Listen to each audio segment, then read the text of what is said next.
ಈಗೆಲ್ಲ ಯಥೇಚ್ಛವಾಗಿ ಕೊಟ್ಕೊಂಡು ಹೋಗ್ಬಿಟ್ರೆ ದುಡ್ಡು ಆಮೇಲೆ ಬೊಕ್ಕಸಕ್ಕೆ ಇರೋದೇ ಇಲ್ವಲ್ಲ ಅಂತ. ಅದಕ್ಕಾಗಿ ಬ್ರಾಹ್ಮಣರ ಬಗ್ಗೆ ಇವ್ರಿಗೊಂದ್ ಸ್ವಲ್ಪ ಅನಾದರ ಉಂಟಾಗ್ಬೇಕು ಅಂತ ಹೇಳ್ಬಿಟ್ಟು ಇವರು ಪೂಜೆ ಮಾಡ್ತಾ ಇದ್ದ ರಾಮನ ವಿಗ್ರಹಕ್ಕಿದ್ದ ಚಂದ್ರಹಾರವನ್ನು ಮುಚ್ಚಿಟ್ಬಿಟ್ರು ಅವ್ರು. ಮಾರನೇ ದಿವಸ ಕುಲಶೇಖರ ಆಳ್ವಾರು ಪೂಜೆ ಮಾಡಬಿಟ್ಟು ಎಲ್ಲಿ ಚಂದ್ರಹಾರ ಅಂತಂದ್ರೆ ಹೇಳೋದಕ್ ಸಂಕೋಚ ಆಗತ್ತೆ, ನೀವ್ ನೆನ್ನೆ ಕರೆದಿದ್ರಲ್ಲ ಅತಿಥಿಗಳು ಬ್ರಾಹ್ಮಣರು, ಅವ್ರು ಯಾರೋ ಎತ್ಕೊಂಡು ಹೋಗ್ಬಿಟ್ಟಿದ್ದಾರೆ, ಕದ್ಬಿಟ್ಟಿದ್ದಾರೆ ಎಂದು. ಏನು ಬ್ರಾಹ್ಮಣರಿಗೆ ಕೆಲಸ ಮಾಡಿದ್ರ ಅಂತ ಹೇಳ್ಬಿಟ್ಟು ಅವಾಗ ಆರ್ಡರ್ ಮಾಡ್ತಾರೆ, ಒಂದು ಘಟ ಸರ್ಪವನ್ನ ತಗೊಂಡ್ ಬನ್ನಿ, ತುಂಬಾ ವಿಷಪೂರಿತವಾದದ್ದು. ಈ ನಾಜ ನನ್ನ ಇದಕ್ಕೆಲ್ಲ ಸೊಲ್ರ ಅಂದಿತ್ತುಳ್ಳೆ ಕಾಳಿಂಗ ಸರ್ಪ, ದೊಡ್ಡ ಸರ್ಪ ಅದು. ಅದನ್ನ ಒಂದು ಕೊಡದಲ್ಲಿ ಹಾಕೊಂಡು ತಗೊಂಡ್ ಬನ್ನಿ ಅಂತ. ಆಮೇಲೆ ಹೇಳ್ತಾರೆ ಆ ಮಂತ್ರಿಗಳಿಗೆ, ಈಗ ಈ ಕೊಡದಲ್ಲಿ ನಾನು ಕೈ ಹಾಕ್ತೀನಿ, ಆ ಬ್ರಾಹ್ಮಣರು ಏನಾದ್ರು ಕದ್ದಿರೋದು ಸತ್ಯ ಆದ್ರೆ ಆ ಹಾವು ನನ್ನನ್ನು ಕಚ್ಚಲಿ ಕಾಳಿಂಗ ಸರ್ಪ ಅಂತ ಕೊಡಪ್ಪಾಂಬಿಲ್ ಕೈ ಇಟ್ಟವನ್. ಅವಾಗ ಮಂತ್ರಿಗಳೆಲ್ಲ ಕಾಲಕ್ಕೆ ಬಿದ್ದು ಕ್ಷಮೆಯಾಪಣೆ ಕೇಳಿ ಆಮೇಲೆ ಚಂದ್ರಹಾರ ತಂದು ಕೊಡ್ತಾರೆ. ಅವರು ಸಂಸ್ಕಾರ ಇದೆಲ್ಲ ಬಿಡ್ಬೇಕಾದ್ರೆ ಎಷ್ಟ್ರ ಮಟ್ಟಿಗೆ ತನ್ಮಯತೆ ಅಂದ್ರೆ ಕುಲಶೇಖರ ಆಳ್ವಾರ್ ಅವ್ರ ಶಿಷ್ಯರೆಲ್ಲ ಇದ್ ಮಾಡ್ತಾ ಇದ್ದಾರೆ. ಒಬ್ರು ರಾಮಾಯಣ ಪಾರಾಯಣ ಮಾಡಿ ಉಪನ್ಯಾಸ ಬಗ್ಗೆ ಹೇಳ್ತಾ ಇರ್ತಾರೆ, ಒಬ್ಬ ರೆಗ್ಯುಲರ್ ಹೇಳ್ತಾ ಇರ್ತಾನೆ ರಾಮನ ಕೇಟಂಡೇ ಇಲ್ಲ ಸರಿಯಾ ಮಗನಿಗೆ ಹೇಳಿರ್ತಾನೆ, ನೀ ರಾಮಾಯಣ ಕಂಟಿನ್ಯೂ ಮಾಡೋ ಅಂತ. ಅವನು ಇದೇನು ಹೇಳಿರೋಲ್ಲ, ಅವನು ರಾಮಾಯಣದ ಹೇಳ್ತಾ ರಾವಣ ಬಂದ ಸೀತೆಯನ್ನು ಕರ್ಕೊಂಡು ಹೋದ ಲಂಕೆಗೆ ಅಂತ ಹೇಳಿದ ತಕ್ಷಣ ಸೈನಾಧಿಪತಿಯನ್ನು ಕರೆದ್ಬಿಟ್ಟು, ನಡಿ ಸೇನೆಯನ್ನು ಸಿದ್ಧ ಮಾಡೋ ಹೋಗೋಣ ಇದಕ್ಕೆ ಅಂತ. ಕೇರಳ ಕೊಲ್ಲಿಕಾವಲನ್ ಇದ್ರಲ್ಲ, ಸಮುದ್ರದಲ್ಲಿ ಇಳಿದು ಬಿಡ್ತಾರೆ. ಇವ್ರ ಆರ್ಡರು, ಇವನು ಸೇನಾಧಿಪತಿ ಏನು ಮಾಡೋಕ್ಕಿಲ್ಲ, ಸೇನೆಯನ್ನು ಕರ್ಕೊಂಡು ಸೊಂಟ ಮಟ್ಟಕ್ಕೆ ಬಂದಾಗ ರಾಮನೇ ಪ್ರತ್ಯಕ್ಷವಾಗ್ಬಿಟ್ಟು, ಅಪ್ಪ ಕುಲಶೇಖರ ಅದು ತ್ರೇತಾಯುಗದಲ್ಲಾಗಿದ್ದು, ಇಲ್ಲಿ ನೋಡು ನನ್ನ ಪತಿ ಜೊತೆನಲ್ಲಿ ಇದ್ದಾಳೆ ಸೀತೆ, ನೀನು ವಾಪಸ್ ಹೋಗು ಅಂತ ಸೊಲ್ರಾನೆ. ಹೀಗೆ ಆ ಮಟ್ಟದ ತನ್ಮಯತೆ ಅವ್ರಿಗೆ ಕುಲಶೇಖರ ಆಳ್ವಾರ್ದು ಆ ಚರಿತ್ರೆನಲ್ಲಿ ಇದೆಲ್ಲ ಬರುವಂತ. ಸರಿ ಮಾಮ.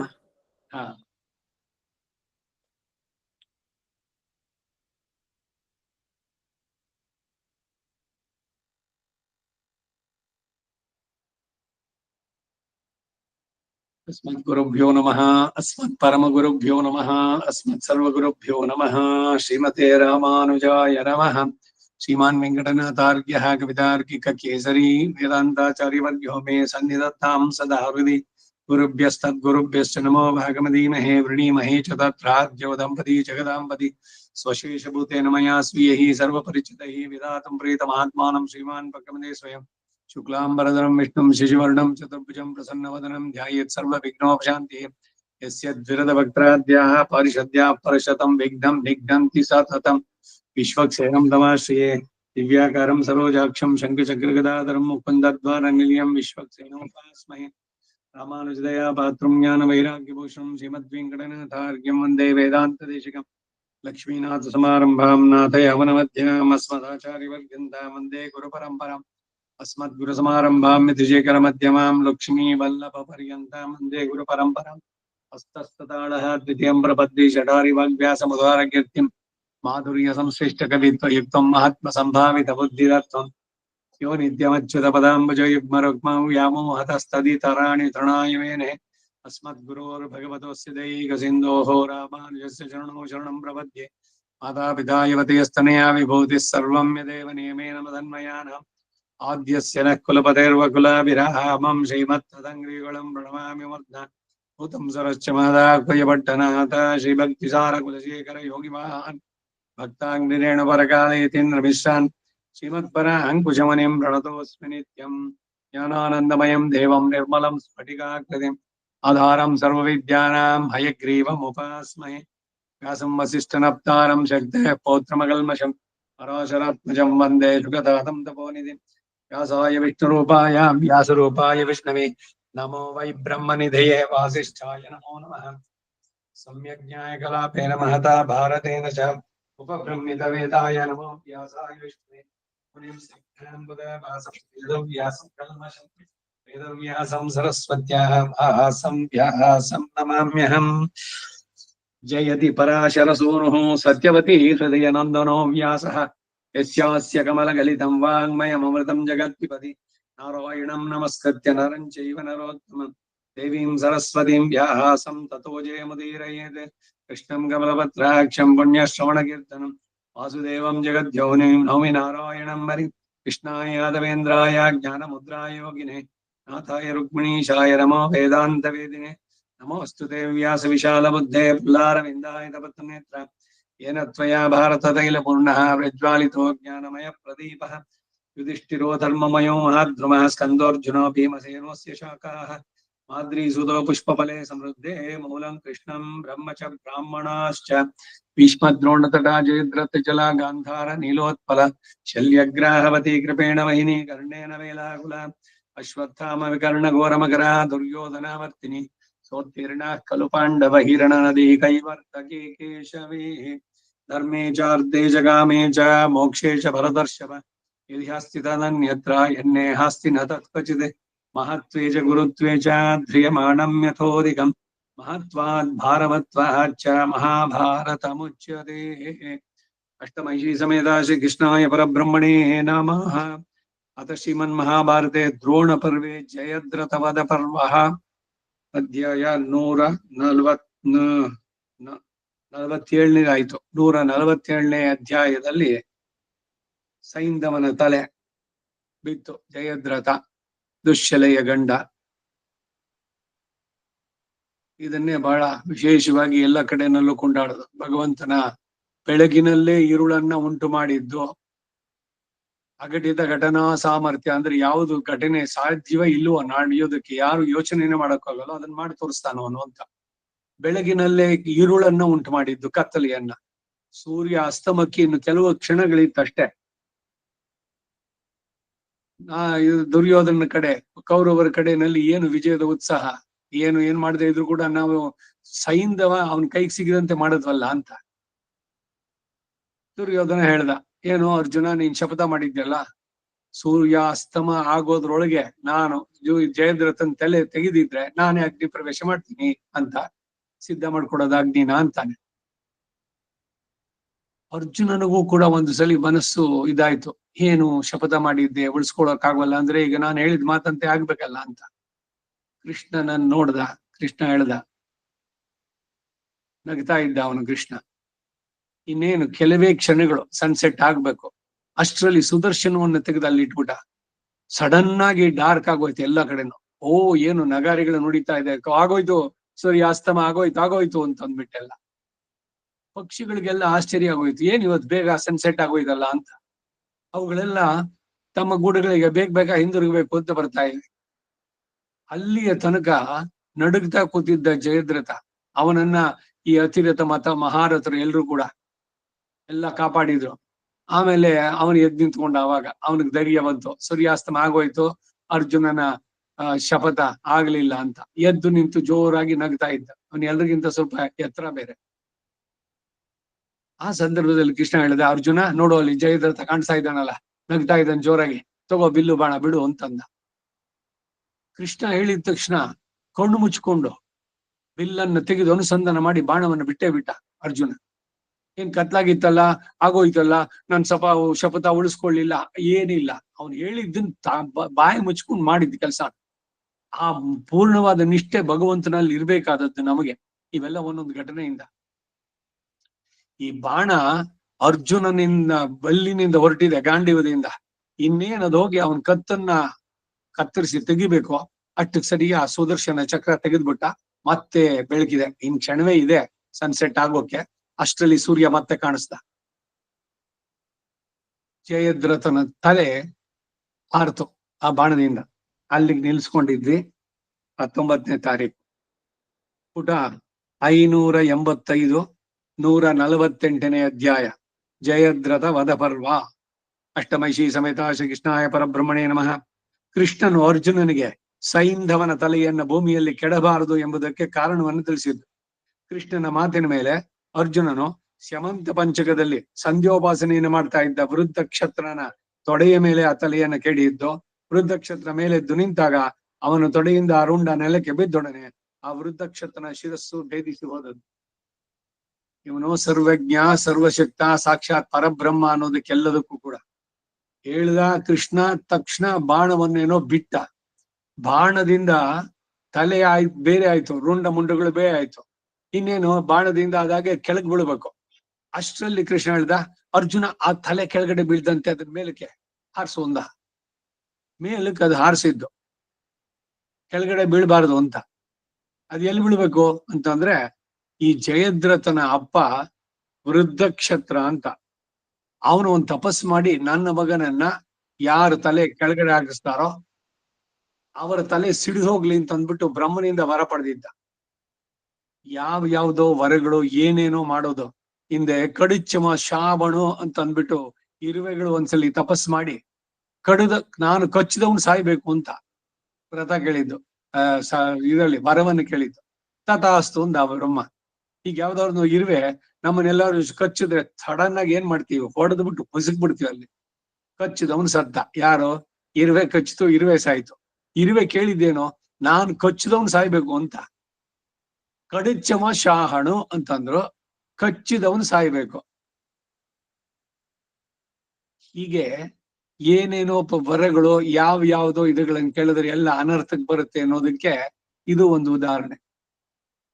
ಯಾವ ಅಸ್ತ್ರಶಸ್ತ್ರದಿಂದ ಸಾವು ಬೇಡ ಅಂತ ಅಂದ್ಬಿಟ್ಟು ಮಾಡಿದ್ದು ಯಾರು?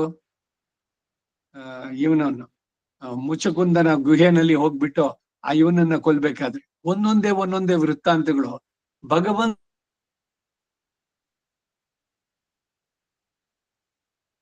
ಯಾರು ಏನೇನು ವರ ಕೊಡ್ತಾರೋ ಅದನ್ನೆಲ್ಲ ಸುಳ್ಳು ಮಾಡಿ ಅವನು ರಕ್ಷಕನಾಗಿ ನಿಲ್ತಾನೆ ಅನ್ನೋದಕ್ಕೆ ಎಲ್ಲ ಇದಂತ ಇವೆಲ್ಲ ಜ್ವಲಂತ ಉದಾಹರಣೆಗಳೆಲ್ಲ. ಅಷ್ಟಮೈಷಿ ಸಮೇತ ಶ್ರೀ ಕೃಷ್ಣಾಯ ಪರಬ್ರಹ್ಮಣೇ ನಮಃ. ಹೇ ಧೃತರಾಷ್ಟ್ರ ಮಹಾರಾಜ, ಇಷ್ಟರಲ್ಲಿ ಸೂರ್ಯನು ಅಸ್ತಗಿರಿಗೆ ಬೇಗನೆ ಸಾಗ್ತಾ ಇದ್ದ. ಆಗ ಕೃಷ್ಣನು ಸಂದೇಹಗ್ರಸ್ತನಾದ ಅರ್ಜುನನ ಕುರಿತು, ಹೇ ಅರ್ಜುನ, ಈ ಸೈಂಧವನ ತಲೆಯನ್ನ ನೆಲಕ್ಕೆ ಕೆಡಹಬಾರದು ಎಂಬುದಕ್ಕೆ ಕಾರಣವನ್ನ ಸೂಕ್ಷ್ಮವಾಗಿ ಹೇಳ್ತೀನಿ ಕೇಳು. ಈ ಸೈಂಧವನಿಗೆ ವೃದ್ಧಕ್ಷತ್ರ ಎಂಬುವನು ತಂದೆ. ಅವನು ಘೋರ ತಪಸ್ಸನ್ನು ಮಾಡಿ ಈ ಜಯದ್ರಥನನ್ನು ಪಡೆದ.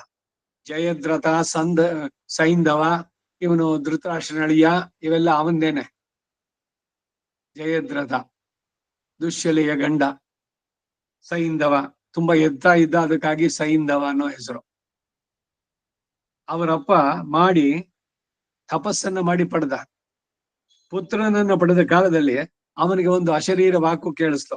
ಹೇ ರಾಜೇಂದ್ರ, ಈ ನಿನ್ನ ಮಗನು ಕುಲಶೀಲ ದಮಾದಿಗಳಿಂದ ಉಭಯ ಕುಲಕ್ಕೂ ಸಮ್ಮತನಾಗಿ ಲೋಕದಲ್ಲಿ ಪ್ರಸಿದ್ಧನಾಗ್ತಾನೆ.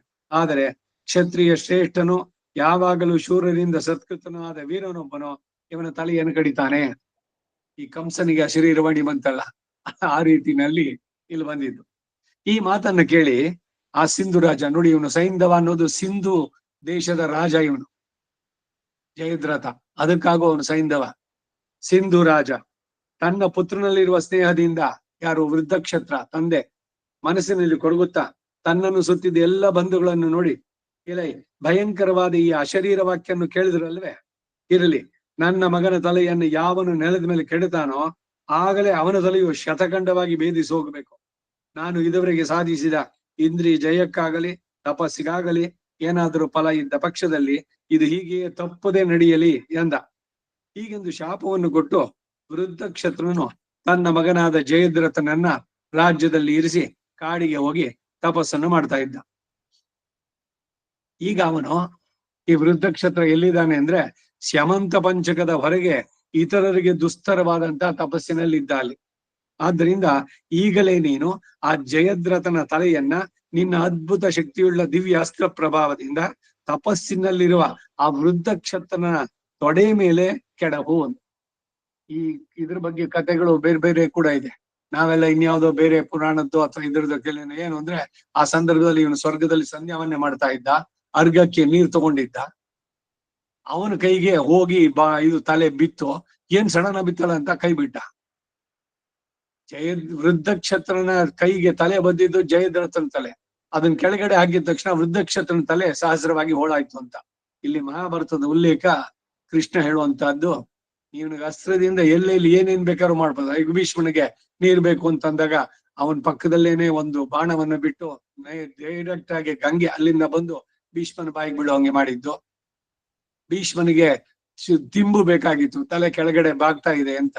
ಇವನು ತರಿಸ್ಕೊಡ್ತೀನಿ ಎಲ್ಲ ಕರ್ಲಾನು ಅದು ಇದು ಅಂತ ರಾಜಭೋಗತ್ತು.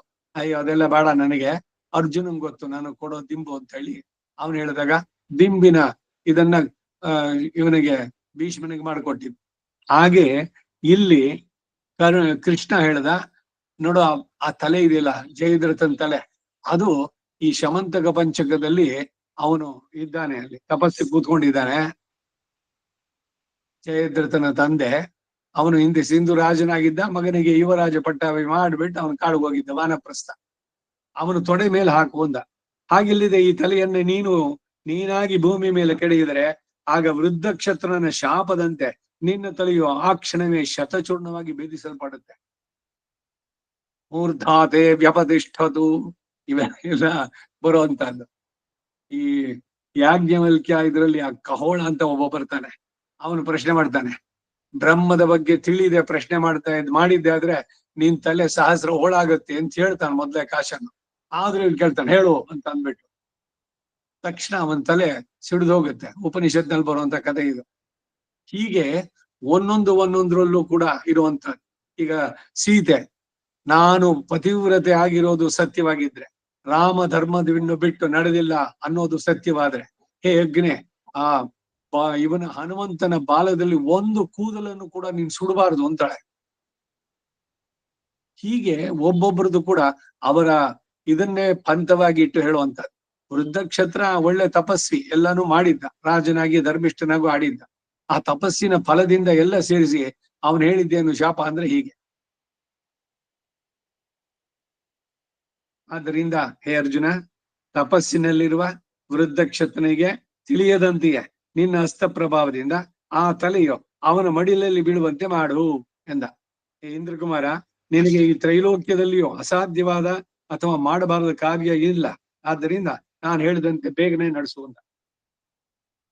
ಮಹಾರಾಜ ಕೃಷ್ಣನ ಬಾಯಿಂದ ಈ ಮಾತು ಹೊರಟೊಡನೆ ಅಲ್ಲಿ ಅತಿ ಆಶ್ಚರ್ಯಕರವಾದ ಸಂಗತಿ ನಡೆಯಿತು.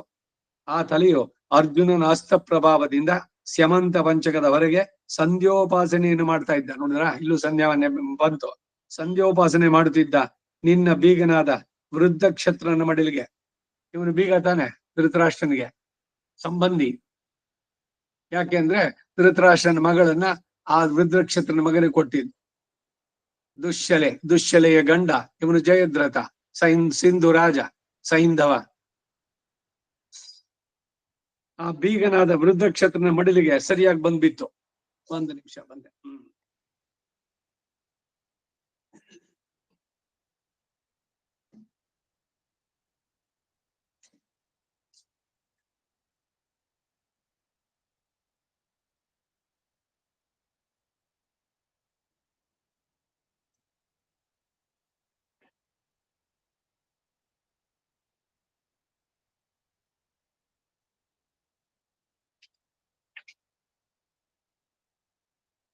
ಕಪ್ಪಾದ ಮುಂಗುರುಳಿಂದ ಕಿರೀಟ ಕುಂಡಲಗಳಿಂದ ಅಲಂಕೃತವಾಗಿ ಅಷ್ಟು ದೊಡ್ಡ ತಲೆ ಅರ್ಜುನನ ಹಸ್ತಪ್ರಯೋಗ ಚಾತುರ್ಯದಿಂದ ವೃದ್ಧಕ್ಷತ್ರನಿಗೆ ತಿಳಿಯದ ಹಾಗೆ ಅವನ ತೊಡೆ ಮೇಲೆ ಬಿತ್ತು.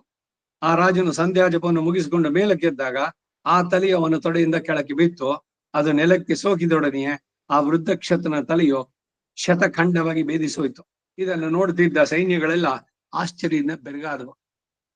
ಅಲ್ಲೇನೋ ಅವನ್ ತಲೆ ಇಟ್ಟಿದ್ದು ಒಂದ್ ಮೊಕಮಡಿಯಾಗಿತ್ತೋ ಏನೋ, ಇವನಿಗೆ ಕಾಣಿಸ್ಲೂ ಇಲ್ಲ. ಇವನು ಮಾಡ್ತಾ ಇದ್ದ ಸಂಧ್ಯಾವನ್ನೇ ಅವನಿಗೆ ತಿಳಿಯದಂತೆ ಇದ್ದಿದ್ದು. ಎದ್ದು ನಿಂತ್ಕೊಂಡ, ತಲೆ ಬಿತ್ತು. ಸೊ ಯಾರ ತೊಡೆಯಿಂದ ಬಿದ್ದಿದ್ದು? ಅದರಿಂದ ಅವನು ಹೇಳಿದ ಶಪಥ ಅಥವಾ ಶಾಪ ಅವನಿಗೆ ಮುಳುವಾಯ್ತು. ಸಂದೇಶ ಏನು ಅಂದ್ರೆ, ಯಾವುದೇ ಭಗವಂತನ ಪೂಜೆನೋ ವ್ರತವೋ ಹೋಮೋ ಮತ್ತೊಂದು ಮಾಡಿದಾಗ ಲೋಕಕ್ಕೆ ಕಂಟಕವಾಗಿಯೋ ಅದನ್ನ ಪ್ರತೀಕಾರವಾಗಿಯೋ ದ್ವೇಷದಿಂದಲೋ ಈ ವಾಮಾಚಾರ ಅದು ಇದು ನಡೆಸ್ತಾರಲ್ಲ, ಇಂಥವ್ರೆಲ್ಲ ಕಡೆಗೆ ಅದಕ್ಕೆ ಅವರೇ ಬಲಿಯಾಗ್ತಾರೆ. ಮಾಟ ಮಂತ್ರ ಇವುಗಳನ್ನ ಏನೇನೋ ಮಾಡೋದು, ಯಾರಿಗೋ ಹಿಂಸೆಯನ್ನು ಮಾಡೋದು, ಈ ತರದ್ದು ಮಾಡಿದ್ರೆ ಯಾವುದು ಲೋಕಕ್ಕೆ ಕಂಟಕವಾಗುತ್ತೋ ಅಂತದ್ದು ಯಾವುದೇ ಶಕ್ತಿ ಇರ್ಲಿ, ಏನೇ ತಪಸ್ಸುಗಳನ್ನು ಮಾಡಿರ್ಲಿ, ಇವರ ಉದ್ದೇಶ ಏನಿದೆ ಅದು ಆ ರೀತಿ ಇತ್ತು ಅಂತಂದ್ರೆ ಧರ್ಮಕ್ಕೆ ವಿರುದ್ಧವಾದಂತಹ ರೀತಿ ನೀತಿಗಳು ಅದು ಅವರಿಗೆ ಮುಳುವಾಗತ್ತೆ. ಹಾಗೆ ಶ್ರೀಕೃಷ್ಣನು ಕೂಡ ಅರ್ಜುನನ ಬಾಣ ಚಾತುರ್ಯಕ್ಕಾಗಿ ಅವನನ್ನು ಕೊಂಡಾಡಿದ. ಅರ್ಜುನನ ಕಾರ್ಯಕ್ಕಾಗಿ ದೇವತೆಗಳು ಸಂತೋಷ ಪಟ್ರು. ಆಗ ಸಮಸ್ತ ಭೂತಗಳು ಯಾವನಿಗೆ ಸಾಕ್ಷಾತ್ ಜನಾರ್ದನೇ ಸರ್ವದಾ ರಕ್ಷಕನಾಗಿದ್ದಾನೋ ಅಂತವನಿಗೆ ಜಯವಲ್ಲದೆ ಅಪಜಯ ಎಲ್ಲಿಯದು? ಯತ್ರ ಯೋಗೇಶ್ವರ ಕೃಷ್ಣೋ ಯತ್ರ ಪಾರ್ಥೋ ಧನುರ್ಧರ ತತ್ರ ಶ್ರೀ ವಿಜಯೋಭೂತಿ ಧ್ರುವಾನಿಧಿ. ಇದು ನನ್ನ ಮತಿರ್ಮಮ ಅಂತ ಅವನು ಸಂಜೆಯ ಕಡೆಯಾಗಿ ಹೇಳಿದ್ದು. ಎಲ್ಲಿ ಧರ್ಮ ಇದೆಯೋ, ಎಲ್ಲಿ ಇವರುಗಳಿದ್ದಾರೋ ಅಲ್ಲಿ ಜಯವಿಲ್ಲದೆ ಅಪಜಯ ಇರೋದಕ್ಕೆ ಸಾಧ್ಯವಿಲ್ಲ. ಸತ್ಯವೇ ಜಯಿಸ್ಬೇಕು, ಧರ್ಮವೇ ಜಯಿಸ್ಬೇಕು. ಅಧರ್ಮ ಎಂದಿಗೂ ಶಾಶ್ವತವಾಗಿ ಜಯವನ್ನು ಪಡೆಯೋಕ್ಕಾಗಲ್ಲ. ಆ ಕ್ಷಣದಲ್ಲಿ ಅದು ಕಾಣ್ಬೋದಷ್ಟೇ. ಅನೃತ ಅದು ಜಯವನ್ನ ಪಡೆಯೋದಕ್ಕಾಗಲ್ಲ. ಹೋಗ್ಲಿ, ಹೇಗಾರೆ ಮೋಸ ಮಾಡಿಯೇ ಬೇಕಾದಷ್ಟು ಮಾಡಿದ್ರಲ್ಲ ಅಂದ್ರೆ ಈ ಜನ್ಮಕ್ಕೆ ಒಂದೇ ಬಿಡೋಲ್ಲ, ಅದು ಮುಂದಕ್ಕೆ ಬರುತ್ತೆ. ಅಂತೂ ಮಾಡಿದ ಕರ್ಮ ಬಿಡೋದಿಲ್ಲ ಇವನನ್ನು. ಜನ್ಮ ಜನ್ಮಾಂತರೇಶು ಮಾಡಿದಂತಹದ್ದು ಅದನ್ನ ಅವನು ಮುಂದಿನ ಇದ್ರಲ್ಲಿ ಅನುಭವಿಸ್ಬೇಕಾಗುತ್ತೆ. ಸೊ ಈ ಜನ್ಮದಲ್ಲೇ ಕಾಣ್ಲಿಲ್ಲ ಅಂತಂದ್ರು ಕೂಡ ಅದು ಹೋಗೋದಿಲ್ಲ. ಮಾಡಿದ ಕರ್ಮ ಫಲವನ್ನ ಕೊಡದೆ ಹೋಗೋದಿಲ್ಲ. ಒಳ್ಳೇದಾಗ್ಲಿ ಕೆಟ್ಟದ್ದಾಗ್ಲಿ ಎರಡೂ ಕೂಡ. ಅದಕ್ಕಾಗೇನೆ ಮಾಡುವ ಕರ್ಮ ಅಕರ್ಮವಾಗ್ಬೇಕು ಅನ್ನೋದು ರಾಮಾನುಜ ಸಾತ್ವಿಕತೆಯಾಗ ಹೇಳಿದ್ದು ಈ ಕಾರಣದಿಂದ. ಪುಣ್ಯಕ್ಕಾಗಿ ಏನೋ ಸಿಗತ್ತೆ ಅಂತ ಅಂದ್ಬಿಟ್ಟು ಪುಣ್ಯ ಸಿಗತ್ತೆ ಅಂತ ಯಾವ ಕೆಲಸನೂ ಮಾಡಬೇಡಿ ಅಂತ ಮತ್ತೆ ಮತ್ತೆ ಹೇಳೋ ಉದ್ದೇಶ ಇದು.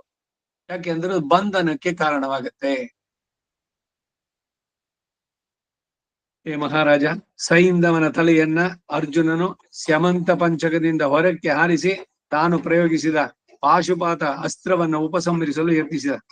ಅವನು ಉಪಸಂಹಾರ ಮಾಡಿಕೊಳ್ಳುವಾಗ ಲೋಕವನ್ನೆಲ್ಲ ಆಹ್ಲಾದಗೊಳಿಸುವಂತೆ ಸುಗಂಧವಾದ ಶೀತಲವಾದ ಗಾಳಿ ಬೀಸಿತು.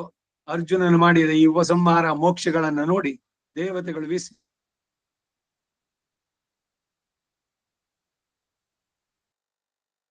ಕಣ್ಣಿಗೆ ಕಾಣದಂತೆ ನಡೆಯುವಂತ ಕೆಲಸಗಳು. ಯಾವುದೋ ಒಂದು ಕೆಲಸವನ್ನ ಮಾಡ್ತಾ ಇದ್ದೀವಿ, ಏನೋ ಒಂದು ಹೋಮವನ್ನು ಯಾವುದೋ ದೇವತೆಯನ್ನು ಆವಾಹನೆ ಮಾಡಿದ್ದೀವಿ. ಆ ಕೆಲಸ ಮುಗಿದ ಮೇಲೆ ಮರ್ಯಾದೆಯಾಗಿ ಅವನು ಕಳಿಸ್ಕೊಡ್ಬೇಕು. ಎಲ್ಲ ವಿಧಾನಗಳಿದು. ಹಾಗಾಗಿ ಅರ್ಧಂಬರ್ಧ ಬಿಟ್ಬಿಡೋದಲ್ಲ. ಈ ಕೈನಲ್ಲಿ ಯಾರೋ ಕಟ್ಟಿದ್ದು, ಅದು ಯಾವ ಕಾಲದ್ದೋ ಏನೋ ಎಲ್ಲ ಹಾಗೆ ಇರೋದು ಇಲ್ಲ. ಆ ಕೆಲಸ ಮುಗಿದ್ಮೇಲೆ ಕಂಕಣ ವಿಸರ್ಜನ, ಪಾಲಿಕಾ ವಿಸರ್ಜನ ಎಲ್ಲ ಇರೋದು. ಹಾಗೆ ಇವನು ಪಾಶುಪದ ಅಸ್ತ್ರವನ್ನ ಮಾಡಿ ಪ್ರಯೋಗ ಮಾಡಿದ್ಮೇಲೆ ಅದರ ಉಪಸಂಹಾರವನ್ನು ಮಾಡಿದ. ಲೋಕಕ್ಕೆಲ್ಲ ಅದು ಬಹಳ ಮನಸ್ಸಿಗೆ ಹಿತವಾಗಿ ಆಗಿದ್ದು. ಅಶ್ವತ್ಥಾಮ ಮುಂದಕ್ಕೆ ಬರುತ್ತೆ, ಬ್ರಹ್ಮಾಸ್ತ್ರವನ್ನು ಬಿಡ್ತಾನೆ. ಇವನು ಬ್ರಹ್ಮಾಸ್ತ್ರವನ್ನು ಪ್ರತಿಯಾಗಿ ಬಿಡ್ತಾನೆ. ಎರಡು ಬ್ರಹ್ಮಾಸ್ತ್ರಗಳು ಪರಸ್ಪರ ಘರ್ಷಣೆಯಲ್ಲಿ ಲೋಕ ಹಾಳಾಗತ್ತೆ. ಚತುರ್ಮುಖ ಬ್ರಹ್ಮ ಬಂದು ಹೇಳ್ತಾನೆ, ಅರ್ಜುನ ಉಪಸಂಹಾರ ಮಾಡುವಂತ. ಅಶ್ವತ್ಥಾಮಂಗ್ ಹೇಳ್ತಾನೆ, ಅಶ್ವತ್ಥಾಮನಿಗೆ ಬಿಡೋಕ್ ಗೊತ್ತು, ವಾಪಸ್ಸು ಅದನ್ನು ಉಪಸಂಹಾರ ಮಾಡಕ್ ಬರೋದಿಲ್ಲ. ಕಡೆಗೆ ಬ್ರಹ್ಮ ಅರ್ಜುನಿಗೆ ಹೇಳಿ ಅವನ ಬ್ರಹ್ಮಾಸ್ತ್ರವನ್ನು ಇವನು ಉಪಸಂಹಾರ ಮಾಡ್ತಾನೆ. ಅರ್ಧಂಬರ್ಧ ತಿಳಿದು ಕೆಲಸ ಮಾಡಕ್ ಹೋಗ್ಬಾರ್ದು ಅಶ್ವತ್ಥಾಮನಂತೆ ಅಲ್ಲಿ. ಹಾಗಾಗಿ ಅರ್ಜುನ ಪಾಶುಪತ ಅಸ್ತ್ರವನ್ನ ಉಪಸಂಹಾರ ಮಾಡಿದ್ರು. ಅರ್ಜುನನು ಹೀಗೆ ನಿನ್ನ ಸೈನ್ಯದಲ್ಲಿ ಅನೇಕ ವೀರರನ್ನ ಧ್ವಂಸ ಮಾಡಿ ಸೈಂಧವನ ತಲೆಯನ್ನ ಕೆಡಹಿ ತನ್ನ ಪ್ರತಿಜ್ಞೆಯನ್ನ ಪೂರೈಸಿಕೊಂಡ. ಇವನು ಅಭಿಮನ್ಯುವನನ್ನ ಕೊಂದವನ ತಲೆಯನ್ನ ಸಂಜೆ ಒಳಗೆ ತೆಗಿತೀನಿ ಅಂದಲ್ಲ, ಬರೀ ಅವನ ಪ್ರಯತ್ನದಿಂದ ಆಗ್ಲಿಲ್ಲ. ಅದಕ್ಕೆ ಆ ಲಾಸ್ಟ್ ಮೂಮೆಂಟ್ ತನಕ ಇದ್ದಿದ್ದು. ಯಾವಾಗ ಕೃಷ್ಣನಲ್ಲಿ ಅವನು ಪ್ರಾರ್ಥನೆ ಮಾಡಿದ್ನೋ, ಸರೆಂಡರ್ ಆದ್ನೋ, ಅವಾಗ ಕೃಷ್ಣನು ಪ್ರಾಮಿಸ್ ಮಾಡಿದ್ದ, ಮಾಮ ಬಹಿ ಪ್ರಾಣ, ಹೊರಗಡೆ ಓಡಾಡೋ ಪ್ರಾಣ ಇವನು. ಪಂಚಪಾಂಡವರೇ ನನ್ನ ಪ್ರಾಣಗಳು, ಅದರಲ್ಲೂ ವಿಶೇಷವಾಗಿ ಅರ್ಜುನ. ಅಷ್ಟು ಹತ್ರ ಇದ್ದವನಿಗೂ ಕೂಡ ಅನೇಕ ಘಟನೆಗಳಲ್ಲಿ ಅರ್ಜುನನಿಗೂ ಆ ಅಹಂಕಾರ ಇದು ಬಿಡ್ಲಿಲ್ಲ. ನಾನು ಗಾಂಡೀವಿ, ನನ್ನ ಮುಂದೆ ಯಾರು ನಿಲ್ತಾರೆ, ಆ ವೈದಿಕನ್ ಪಿಳ್ಳೆಗಳೈ ಅನ್ನೋದ್ರಲ್ಲೂ ಕೂಡ ಅಷ್ಟೆ. ಐರಾವತವನ್ನ ತಾಯಿ ಪೂಜೆ ಮಾಡೋದಕ್ಕೆ ಆನೆ ಪಂಡಿಗೆ ಅವನು ಆನೆ ಇದ್ರದೆಲ್ಲ ವೈಭವವಾಗಿ ನಡೆಸಿದ ದುರ್ಯೋಧನ. ಇವರುಗಳಿಗೆ ಏನಿಲ್ಲ, ಎಲ್ಲ ರಾಜ್ಯ ಭ್ರಷ್ಟರಾಗಿದ್ದು ಇದೆಲ್ಲ. ಕುಂತಿಗೆ, ಅಯ್ಯೋ ಗಾಂಧಾರಿ ಎಷ್ಟು ಚೆನ್ನಾಗಿ ಮಾಡ್ತಿದ್ದಾಳೆ, ನನ್ಗಾಗ್ಲಿಲ್ಲ. ಅಯ್ಯೋ ಅಷ್ಟೇ ತಾನೇಮ್ಮ, ನಾನು ಈ ಸುಮ್ನೆ ಮಣ್ಣಿಂದು ಆನೆ ಯಾಕೆ, ನೇರವಾಗಿ ಐರಾವತವನ್ನೇ ಕರೆಸ್ತೀನಿ ಅಂತ ಒಂದು ಪತ್ರ ಬರೆದು ಸ್ವರ್ಗಕ್ಕೆ ಇಂದ್ರನ ಸಭೆಗೆ ಹೋಗಿ ಕಂಬಕ್ಕದು ನಾಟ್ತು. ಅವನ್ ತಗೊಂಡು ಓದ್ದ ಇಂದ್ರ. ಅರ್ಜುನನ ಆದೇಶ ಏನಂತ, ಐರಾವತವನ್ನ ಕಳ್ಸ್ಕೊಡು, ನನ್ನ ತಾಯಿ ಪೂಜೆ ಮಾಡ್ಬೇಕು ಅಂತ.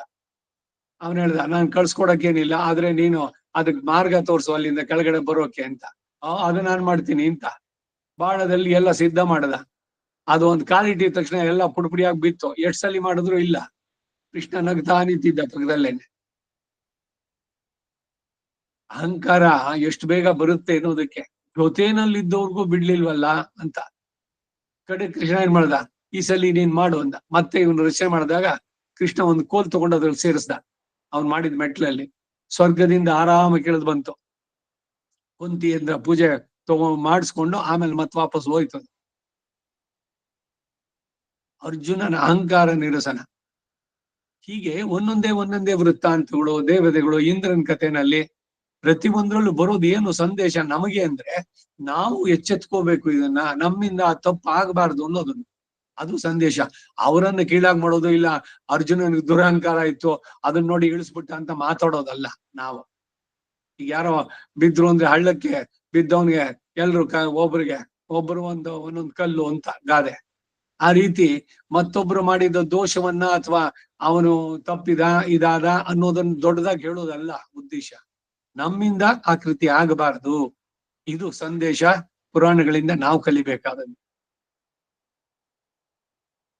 ಇತ್ತಲಾಗಿ ತಲೆ ಇಲ್ಲದ ಸೈಂಧವನ ಮುಂಡ ಬುಡ ಕಡಿದ ಮರದಂತೆ ಕೆಳಕ್ಕೆ ಬಿತ್ತು. ರಾಜರೆಲ್ಲ ಅದನ್ನ ನೋಡಿ ವ್ಯಸನ ಪಟ್ರು. ಮಹಾರಥನಾದ ಸೇಂದುರಾಜನ ಮರಣಕ್ಕಾಗಿ ನಿನ್ನ ಮಕ್ಕಳೆಲ್ಲರೂ ಕಣ್ಣೀರನ್ನು ಸುರಿಸಿದ್ರು. ಈಗ ಅಪ್ಪ ಮಾಡಿದ್ದು ಯಾರು? ವೃದ್ಧ ಕ್ಷತ್ರ. ಇದಾದ್ಮೇಲೆ ಈ ಸೈಂಧವನಿಗೆ ಈ ಉಚಿತನ ಯಾಕೆ? ದ್ರೌಪದಿಯನ್ನೇ ಅಪಹರಿಸೋಕ್ ಹೋದ ಇವನು. ಅವಳು ಭಯಪಡ್ಲಿಲ್ಲ ದ್ರೌಪದಿ. ತನ್ನ ರಥವನ್ನ ಏರು ಅಂತ ಅವಳನ್ನ ಮಾಡಿ ಆಮೇಲೆ ಅರ್ಜುನರಿಗೆ ಪಕ್ಕದಲ್ಲಿ ಇದ್ದವರು ಜಯದ್ರಥ ಬಂದು ಅವನ್ ಕರ್ಕೊಂಡು ಹೋದ ಅಂತ ಓಡಿಸ್ಕೊಂಡು ಬಂದು ಹಿಡಿದು ಅವನ್ ತಲೆ ತೆಗೆದ್ಬಿಡೋರು. ಧರ್ಮರಾಜ ಹೇಳು, ಅಯ್ಯಯ್ಯೋ ಅವನ್ ತಲೆ ತೆಗಿಬೇಡಿ, ಅವ್ನ್ ನಮ್ಮನೆ ಅಳಿಯ ಅವನು ಅಂತ. ಅಳಿಯನಾದವನಿಗೆ ಈ ಉಚಿತನ ಯಾಕೆ? ಅವಳು ಇರ್ಲಿಲ್ವೇ ದುಶ್ಯಲೆ?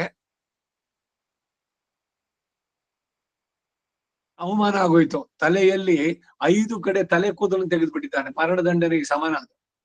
ಅವನಿಗೆ ಮರ್ಯಾದೆ ಇರುತ್ತೆ ಹೊರಗಡೆ ಹೋದ್ರೆ. ಅವನೇನ್ ಮಾಡ್ದ? ವಾಪಸ್ ಊರ್ಗ್ ಹೋಗ್ಲೇ ಇಲ್ಲ.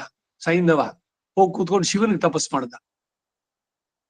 ಘೋರವಾದ ತಪಸ್ಸು, ಎಷ್ಟೋ ವರ್ಷಗಳು. ಶಿವ ಪ್ರತ್ಯಕ್ಷನಾದ. ಏನ್ ಬೇಕು ಅಂತ? ನಾ ಅರ್ಜುನನ್ ಕೊಲ್ಬೇಕು ಅಂತ. ನಿನ್ಗದ ಆಗೋಲ್ಲ. You cannot. ನೀವು ತಪಸ್ ಮಾಡ್ಬಿಟ್ಟೆ ಅಂತ ಅದ್ ಮಾಡಕ್ ಆಗೋಲ್ಲ. ಏನು ಅಂದ್ರೆ ಒಂದು ಹೇಳ್ಬಲ್ಲೆ ನಾನು, ಅರ್ಜುನನನ್ನು ಬಿಟ್ಟು ಇನ್ನು 5 ಜನರನ್ನ ಒಂದು ದಿವಸ ನೀನು ಯುದ್ಧದಲ್ಲಿ ತಡೆಯುವಂತ ಶಕ್ತಿ ನೀನು ಕೊಡ್ತೀನಿ ಅಂತ.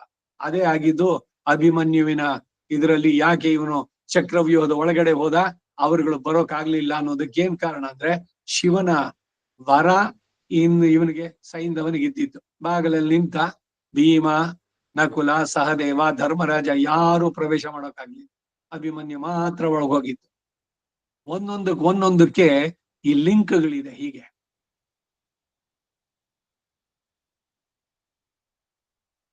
ಸೈಂಧವನ ತಲೆ ಕೆಳಗೆ ಬಿದ್ದೊಡನೆ ಕೃಷ್ಣನ ಮಾಯಿಂದ ಕಲ್ಪಿಸಿದ ಕತ್ತಲೆಯನ್ನ ಉಪಸಂಹರಿಸಿಕೊಂಡ. ಅಂದ್ರೆ ಚಕ್ರವನ್ನ ತೆಗೆದ. ಮತ್ತೆ ಬೆಳಕು ಉಂಟಾಯಿತು. ಆಗಲೇ ನಿನ್ನವರಿಗೆ ಇನ್ನು ಸೂರ್ಯ ಅಸ್ತಮ ಆಗಿಲ್ಲ ಎಂದು ಇದು ಕೃಷ್ಣನ ಮಾಯೆ ಎಂದು ಕೂಡ ತಿಳಿತು. ಹೇ ಧೃತರಾಷ್ಟ್ರ ಮಹಾರಾಜ, ಹೀಗೆ ಅರ್ಜುನನು ನಿನ್ನ ಅಳಿಯನಾದ ಸೈಂಧವನನ್ನ ಕೊಲ್ಲುವ ಪ್ರಯತ್ನದಲ್ಲಿ 8 ಅಕ್ಷೋಹಿಣಿ ಸೈನ್ಯಗಳನ್ನು ಸಂಹರಿಸಿ ಕೊನೆಗೆ ಆ ಜಯದ್ರಥನ ತಲೆಯನ್ನು ಕಡಿದು ಬಿಟ್ಟ. ಅವತ್ತಾಗಿದ್ದು ನೋಡಿ. ಇವನು ಇಷ್ಟೆಲ್ಲ ಎಷ್ಟು ನಮಗೆ ಬಹಳ ಸೈನ್ಯದ್ದು ಇದೆ ನಂಬರ್. ಅವ್ರದ್ದು 11 ಅಕ್ಷೋಹಿಣಿ. 8 ಅಕ್ಷೋಹಿಣಿ ಸೈನ್ಯವನ್ನ ಅವತ್ತು ನಾಶ ಮಾಡಿದ್ದಾನೆ.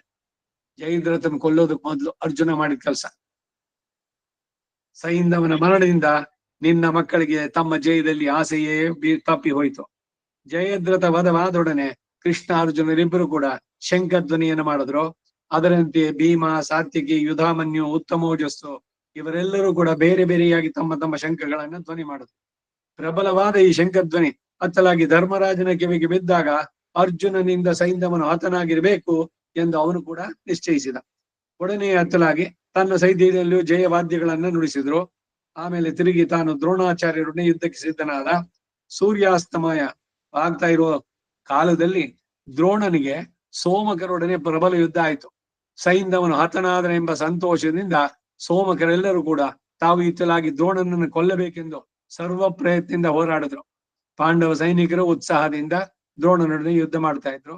ಅತ್ತಲಾಗಿ ಅರ್ಜುನನು ಸೈಂಧವನಿಗೆ ರಕ್ಷಕರಾಗಿ ಬಂದಂತಹ ಕೃಪಾ, ಅಶ್ವತ್ಥಾಮಿ ಆದಿಗಳೊಡನೆ ಯುದ್ಧವನ್ನು ನಡೆಸ್ತಾ ಇದ್ದ. ಇವರೆಲ್ಲ ಇದ್ರು ಸೈಂಧವನ ಪ್ರೊಟೆಕ್ಷನ್ಗಾಗಿ. ದುರ್ಯೋಧನ ಹೇಳಿ ಎಲ್ಲರನ್ನು ಕಳಿಸಿದ್ದ.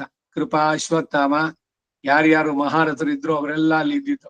ಯಾರಿದ್ದರೇನು ಕೃಷ್ಣನ ಮುಂದೆ ನಿಲ್ಲೋದಕ್ ಸಾಧ್ಯವೇ? ಇಲ್ಲಿಗೆ 148ನೇ ಅಧ್ಯಾಯ. ಅಷ್ಟಮೈಷಿ ಸಮೇತ ಶ್ರೀ ಕೃಷ್ಣಾಯ ಪರಬ್ರಹ್ಮಣೇ ನಮಃ. 149ನೇ ಅಧ್ಯಾಯ. ತನ್ನ ಬಾಣದಿಂದ ಮೂರ್ಛಿತನಾದ ಕೃಪನನ್ನ ನೋಡಿ ಅರ್ಜುನ ಪಶ್ಚಾತ್ತಾಪ ಪಟ್ಟಿದ್ದು. ಕೃಷ್ಣಾರ್ಜುನರು ಭೀಮಾದಿಗಳು ಯುಧಿಷ್ಠನ ಬಳಿಗೆ ಬಂದದ್ದು. ಅಷ್ಟಮೈಷಿ ಸಮೇತ ಶ್ರೀ ಕೃಷ್ಣಾಯ ಪರಬ್ರಹ್ಮಣೇ ನಮಃ. ಆಗ ಧೃತರಾಷ್ಟ್ರ ಕೇಳ್ದ, ಏ ಸಂಜಯ, ಅರ್ಜುನನಿಂದ ಸೈಂಧವನು ಹತನಾದ ಮೇಲೆ ನಮ್ಮವ್ರು ಏನ್ ಮಾಡಿದ್ರು? ನಮ್ಮ ಸಮಸ್ತ ಸೈನ್ಯಗಳ ಕಣ್ಣೆದುರಾಗಿ ಸೈಂಧವನು ಅರ್ಜುನನಿಂದ ವಧಿಸಲ್ಪಟ್ಟದ್ದು ಹೇಗೆ?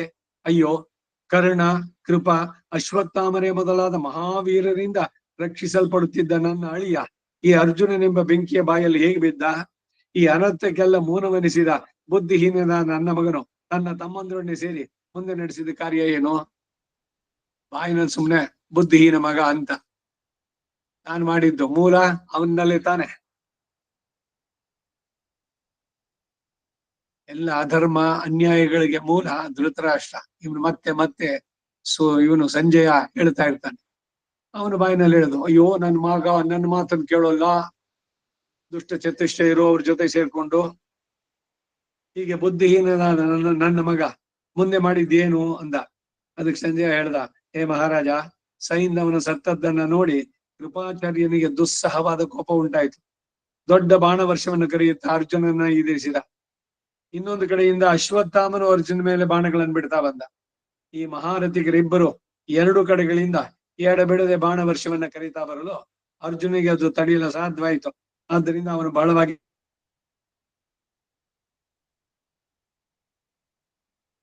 ಅರ್ಜುನನು ಆ ಯುದ್ಧದಲ್ಲಿ ಆಚಾರ್ಯ ಗೌರವವನ್ನು ತೋರಿಸುತ್ತಾ ಅವರ ಮೇಲೆ ಬಿಡತಕ್ಕ ಬಾಣಗಳನ್ನ ಬಹಳ ವೇಗವಿಲ್ಲದಂತೆ ಮೃದುವಾಗಿ ಬಿಡ್ತಾ ಇದ್ದ. ಇನ್ನು ಅದಿದೆ ಏನು, ಒಬ್ಬ ಗುರುಪುತ್ರ, ಇನ್ನೊಬ್ಬ ಗುರುವಿನ ಮೈದ್ನ. ಕೃಪೆಯ ತಂಗಿ, ಕೃಪಾಚಾರ್ಯನ ತಂಗಿ ಕೃಪಿ ದ್ರೋಣನ ಹೆಂಡತಿ. ಅದಕ್ಕಾಗಿ ಇಬ್ರು ಆ ಗುರುಸ್ಥಾನದಲ್ಲಿ ಗುರುವಿನ ಬಂಧುಗಳು ಅಂತ.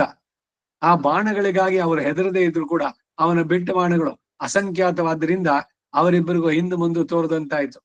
ಯಾರಿಗೆ? ಕೃಪಾ ಅಶ್ವತ್ಥಾಮರಿಗೆ. ಕೊನೆಗೆ ಕೃಪನಿಗೆ ಅರ್ಜುನ ಬಾಣಗಳಿಂದ ಮೂರ್ಛೆ ಬಂದಂತಾಗಲು ರಥದ ಗದ್ದೆಗೆ ಮೇಲೆಗೆ ಹೊರಗೆ ಮಲಗಿದ. ಕೃಪಾಚಾರ್ಯನು ಮೃತನಾದ ಎಂದೇ ತಿಳಿದು ಅವನ ಸಾರಥಿಯು ರಥವನ್ನ ಹಿಂದಕ್ಕೆ ತಿರುಗಿಸ್ಕೊಂಡು ಹೊರಟೋದ. ಕೃಪನ ಸ್ಥಿತಿಯನ್ನ ನೋಡಿ ಅಶ್ವತ್ಥಾಮನು ತನ್ನ ರಥವನ್ನ ತಿರುಗಿಸ್ಕೊಂಡು ಹೊರಟೋದ. ತನ್ನ ಬಾಣಗಳಿಂದ ಕೃಪನು ಮೂರ್ಛಿತದ ನೋಡಿ ಅರ್ಜುನನಿಗೆ ಮಹತ್ತಾದ ಪಶ್ಚಾತ್ತಾಪ ಉಂಟಾಯಿತು. ಚೀ, ನನ್ನನ್ನು ಸುಡಬೇಕು ಎಂದು ಕಣ್ಣೀರನ್ನು ಬಿಟ್ಟು ದೈನ್ಯದಿಂದ ರೋಧಿಸುತ್ತಾ ಹೀಗೆಂದ, ಆಹಾ, ಹಿಂದೆ ದುರ್ಯೋಧನ ಜನನ ಕಾಲದಲ್ಲಿ ವಿದುರನು ಧೃತರಾಷ್ಟ್ರನನ್ನು ಹೇಳಿದ ಮಾತು ಸತ್ಯವಾಯಿತು.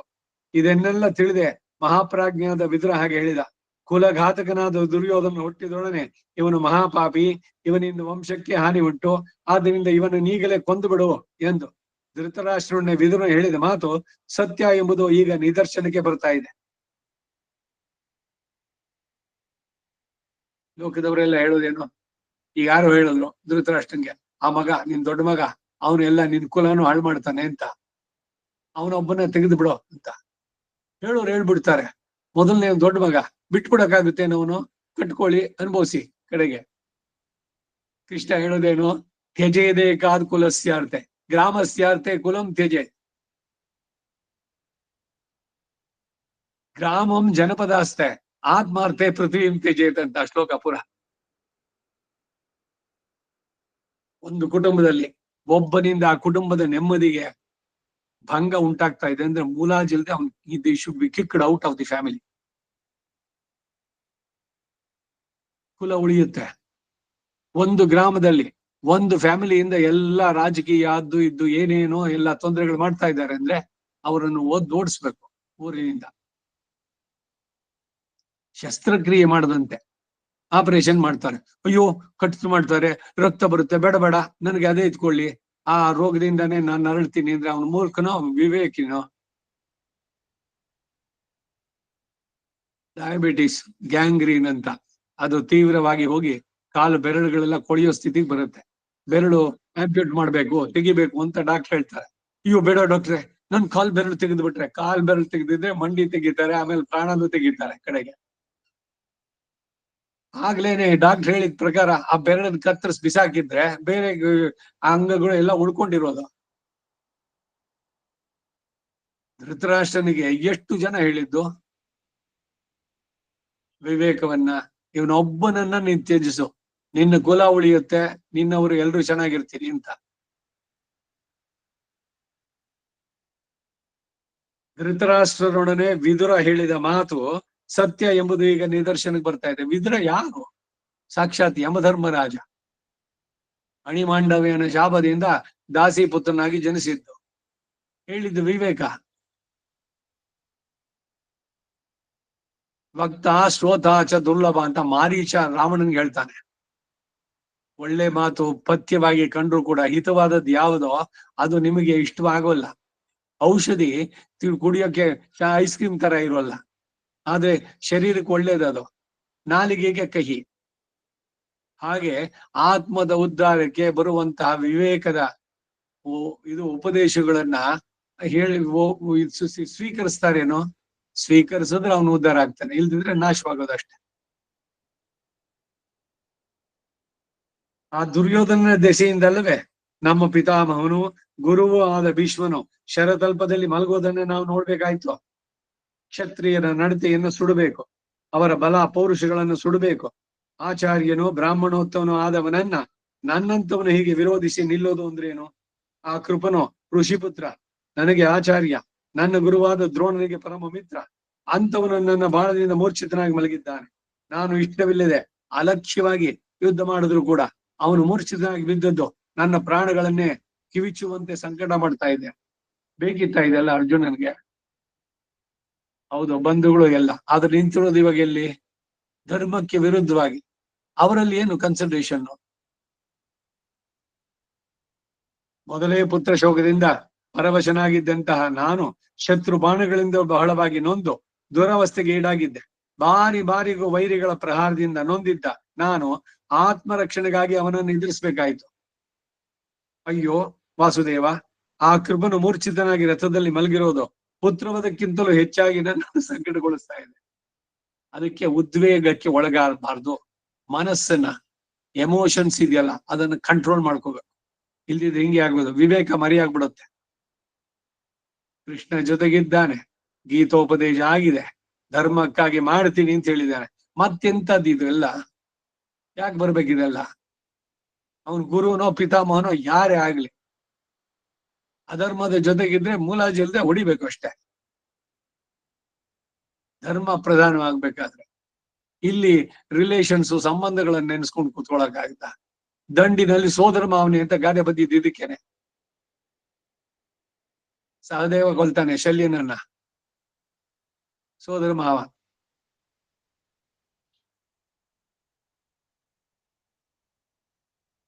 ಆಚಾರ್ಯನಿಂದ ವಿದ್ಯೆಯನ್ನು ಪಡೆದು ಅದಕ್ಕೆ ಪ್ರತಿಯಾಗಿ ಅವನಿಗೆ ಬೇಕಾದ ಕೋರಿಕೆಗಳನ್ನೆಲ್ಲ ಸಲ್ಲಿಸುವಂತಹ ಪುರುಷ ಶ್ರೇಷ್ಠರು ದೇವತ್ವವನ್ನು ಹೊಂದುತ್ತಾರೆ.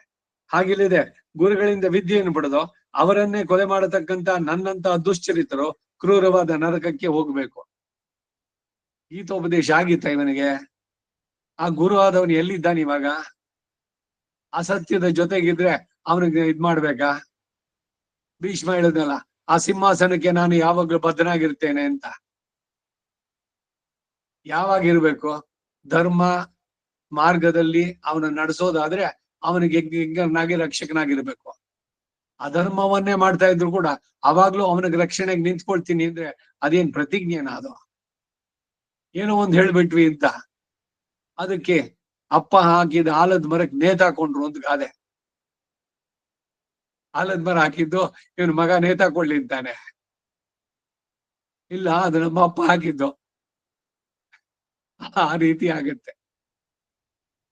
ಶಾಸ್ತ್ರ ಪ್ರಧಾನವೇ ಹೋಯ್ತು, ಸಂಬಂಧಗಳಲ್ಲ. ಎಲ್ಲ ಸ್ಪಷ್ಟವಾಗಿ ಹೇಳಿದ್ರು ಕೂಡ ಈ ರೀತಿ ನಾವುಗಳು ಈ ಅರ್ಜುನ ಮಾಡೋ ತಪ್ಪನ್ನೇ ಮಾಡುವಂತದ್ದು.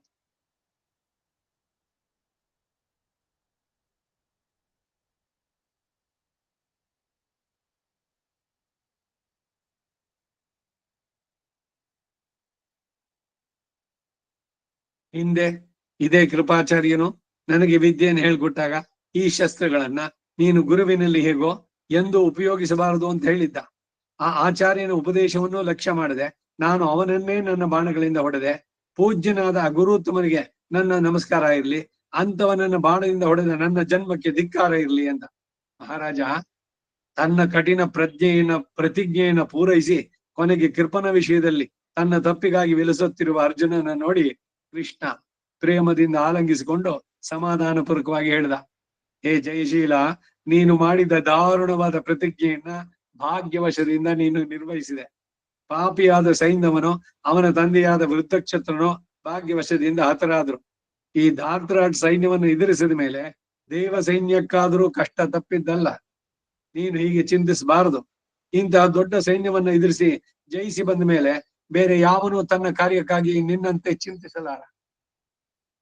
ಇಂತಹ ಉತ್ಸಾಹ ಕಾಲದಲ್ಲಿ ನೀನು ಹೊರತು ಬೇರೆ ಯಾವನು ಎಲ್ಲಿಯೂ ಎದೆಗೆಟ್ಟು ನಿಲ್ಲಲಾರ. ನಿನಗೆ ಸಮಾನರು, ನಿನಗಿಂತ ಮೇಲಾದವರು ಆದಂತಹ ಮಹಾ ಮಹಿಮೆಯುಳ್ಳ ಎಷ್ಟೋ ಮಂದಿ ರಾಜರು ಆ ದುರ್ಯೋಧನಿಗಾಗಿ ಇಲ್ಲಿ ಬಂದು ಸೇರಿ ನಿನ್ನನ್ನು ಎದುರಿಸಿ ನಿಂತರು. ಅವರು ಯಾರು ನಿನ್ನಿಂದ ಬದುಕಿ ಹಿಂತಿರುಗಲಿಲ್ಲ. ಹೇ ಅರ್ಜುನ, ನಿನ್ನ ವೀರ್ಯ ಬಲ ಇಂದ್ರ ರುದ್ರ ಯಮರ ವೀರ್ಯಕ್ಕೆ ಸಮಾನವಾದದ್ದು. ನೀನು ಒಂಟಿಯಾಗಿ ಈಗ ತೋರಿಸಿದ ಪರಾಕ್ರಮವನ್ನ ಬೇರೆ ಯಾವನು ತೋರಿಸಲು ಸಮರ್ಥನ ಅಲ್ಲ. ಇದರಂತೆಯೇ ನೀನು ಮುಂದೆ ದುರಾತ್ಮನಾದ ಆ ಕರ್ಣನನ್ನು ಅವನ ಅನುಬಂಧಿಗಳನ್ನು ಕೊಂದು ಬಿಟ್ರೆ ನೀನು ನಿಶ್ಶತ್ರುವಾಗಿ ವೃದ್ಧಿ ಹೊಂದುತ್ತೀಯ. ನಾನು ನಿನಗೆ ಇನ್ನೂ ಮೇಲೆ ಮೇಲೆ ಶ್ರೇಯಸ್ಸನ್ನ ಕೂಡಿಸಿ ಉತ್ಸಾಹಗೊಳಿಸ್ತೇನೆ ಎಂದ. ಆಗ ಅರ್ಜುನ, ದೇವ, ಇದರಲ್ಲಿ ನನ್ನ ಶಕ್ತಿ ಏನಿದೆ? ನಿನ್ನ ಅನುಗ್ರಹದಿಂದಲ್ಲವೇ ನಾನು ದೇವತೆಗಳಿಗೂ ದುಸ್ತರವಾದ ಈ ಪ್ರತಿಜ್ಞೆಯನ್ನು ದಾಟಿದೆ. ನೀನು ಯಾರಿಗೆ ನಾಥನೆನಿಸಿದ್ದೀಯೋ ಅಂತವರಿಗೆ ಜಯ ಎಂಬುದೇನು ಆಶ್ಚರ್ಯ ಅಲ್ಲ. ಅಣ್ಣನಾದ ಯುಧಿಷ್ಠಿರನ ಮುಂದೆ ನಿನ್ನ ಅನುಗ್ರಹದಿಂದಲೇ ಸಮಸ್ತ ಭೂಮಿಯನ್ನು ಪಡೆಯವಲ್ಲ. ಕೃಷ್ಣ, ಎಲ್ಲವೂ ನಿನ್ನ ಮೇಲೆ ಬಿದ್ದ ಬಾರವೆ. ಈ ವಿಜಯವು ಕೂಡ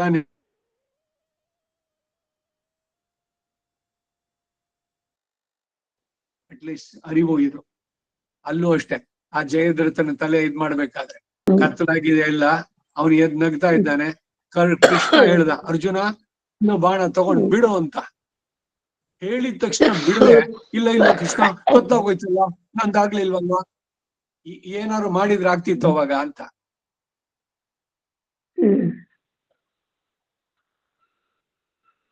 ಅದರಿಂದ ವಿಧೇಯತೆ, ಹೇಳಿದ್ದನ್ನು ಮಾಡ್ಬೇಕು. ಭಗವಂತನಲ್ಲಿ ಪೂರ್ಣವಾದ ನಂಬಿಕೆ ವಿಶ್ವಾಸ ಇದ್ದ ಮೇಲೆ ಅವನ್ ರಕ್ಷಣೆಗೆ ಇದ್ದಾನೆ ಅನ್ನುವಂತ ಕಾನ್ಫಿಡೆನ್ಸ್ ಬೇಡವೆ. ಅದಿತ್ತು ಅರ್ಜುನಲ್ಲಿ, ನಾನು ಹೇಳ್ತಾ ಇರೋದು. ಅದಕ್ಕಾಗೇನೆ ಸುಲಭವಾಯ್ತು. ಭಗವಂತ ನಮ್ ಜೊತೆ ಇದ್ದಾನೆ. ನಮಗೆ ಆ ಸಂದರ್ಭದಲ್ಲಿ ಆ ಬುದ್ಧಿಯನ್ನು ಪ್ರಚೋದನೆಯೋ ಇಲ್ಲ ಯಾರಿಂದನೋ ಸಲಹೆನೋ ಏನೋ ಒಂದು ಬರುತ್ತೆ, ಅದನ್ನ ಪಾಲಿಸಿ ಅದು ಧರ್ಮಕ್ಕೆ ಇದಕ್ಕೆ ಇರುವಂತಹದ್ದು, ಧರ್ಮವನ್ನ ಎಸ್ಟಾಬ್ಲಿಷ್ ಮಾಡೋದ್ರಲ್ಲಿ. ಅದಕ್ಕಾಗಿ ನಡೆಸ್ಬೇಕಾದ್ರೆ ಅಲ್ಲಿ ಆಗುವಂತ ಇವೆಲ್ಲ, ಅವನು ಗುರುವೇ ಆಗ್ಲಿ ಯಾರೇ ಆಗ್ಲಿ ಏನು ಕನ್ಸಿಡರೇಷನ್ ಇಲ್ಲ. ಗುರುವಿನ ಬಗ್ಗೆ ಗೌರವ ಬೇಡ ಅಂತ ಹೇಳ್ತಾ ಇಲ್ಲ. ಅಧರ್ಮದ ಜೊತೆಗಿದ್ದಾನೆ, ಅದರಿಂದ ನಿಗ್ರಹಕ್ಕೆ ಅವನು ಯೋಗ್ಯ, ಈ ಡಿಸರ್ವ್ಸ್.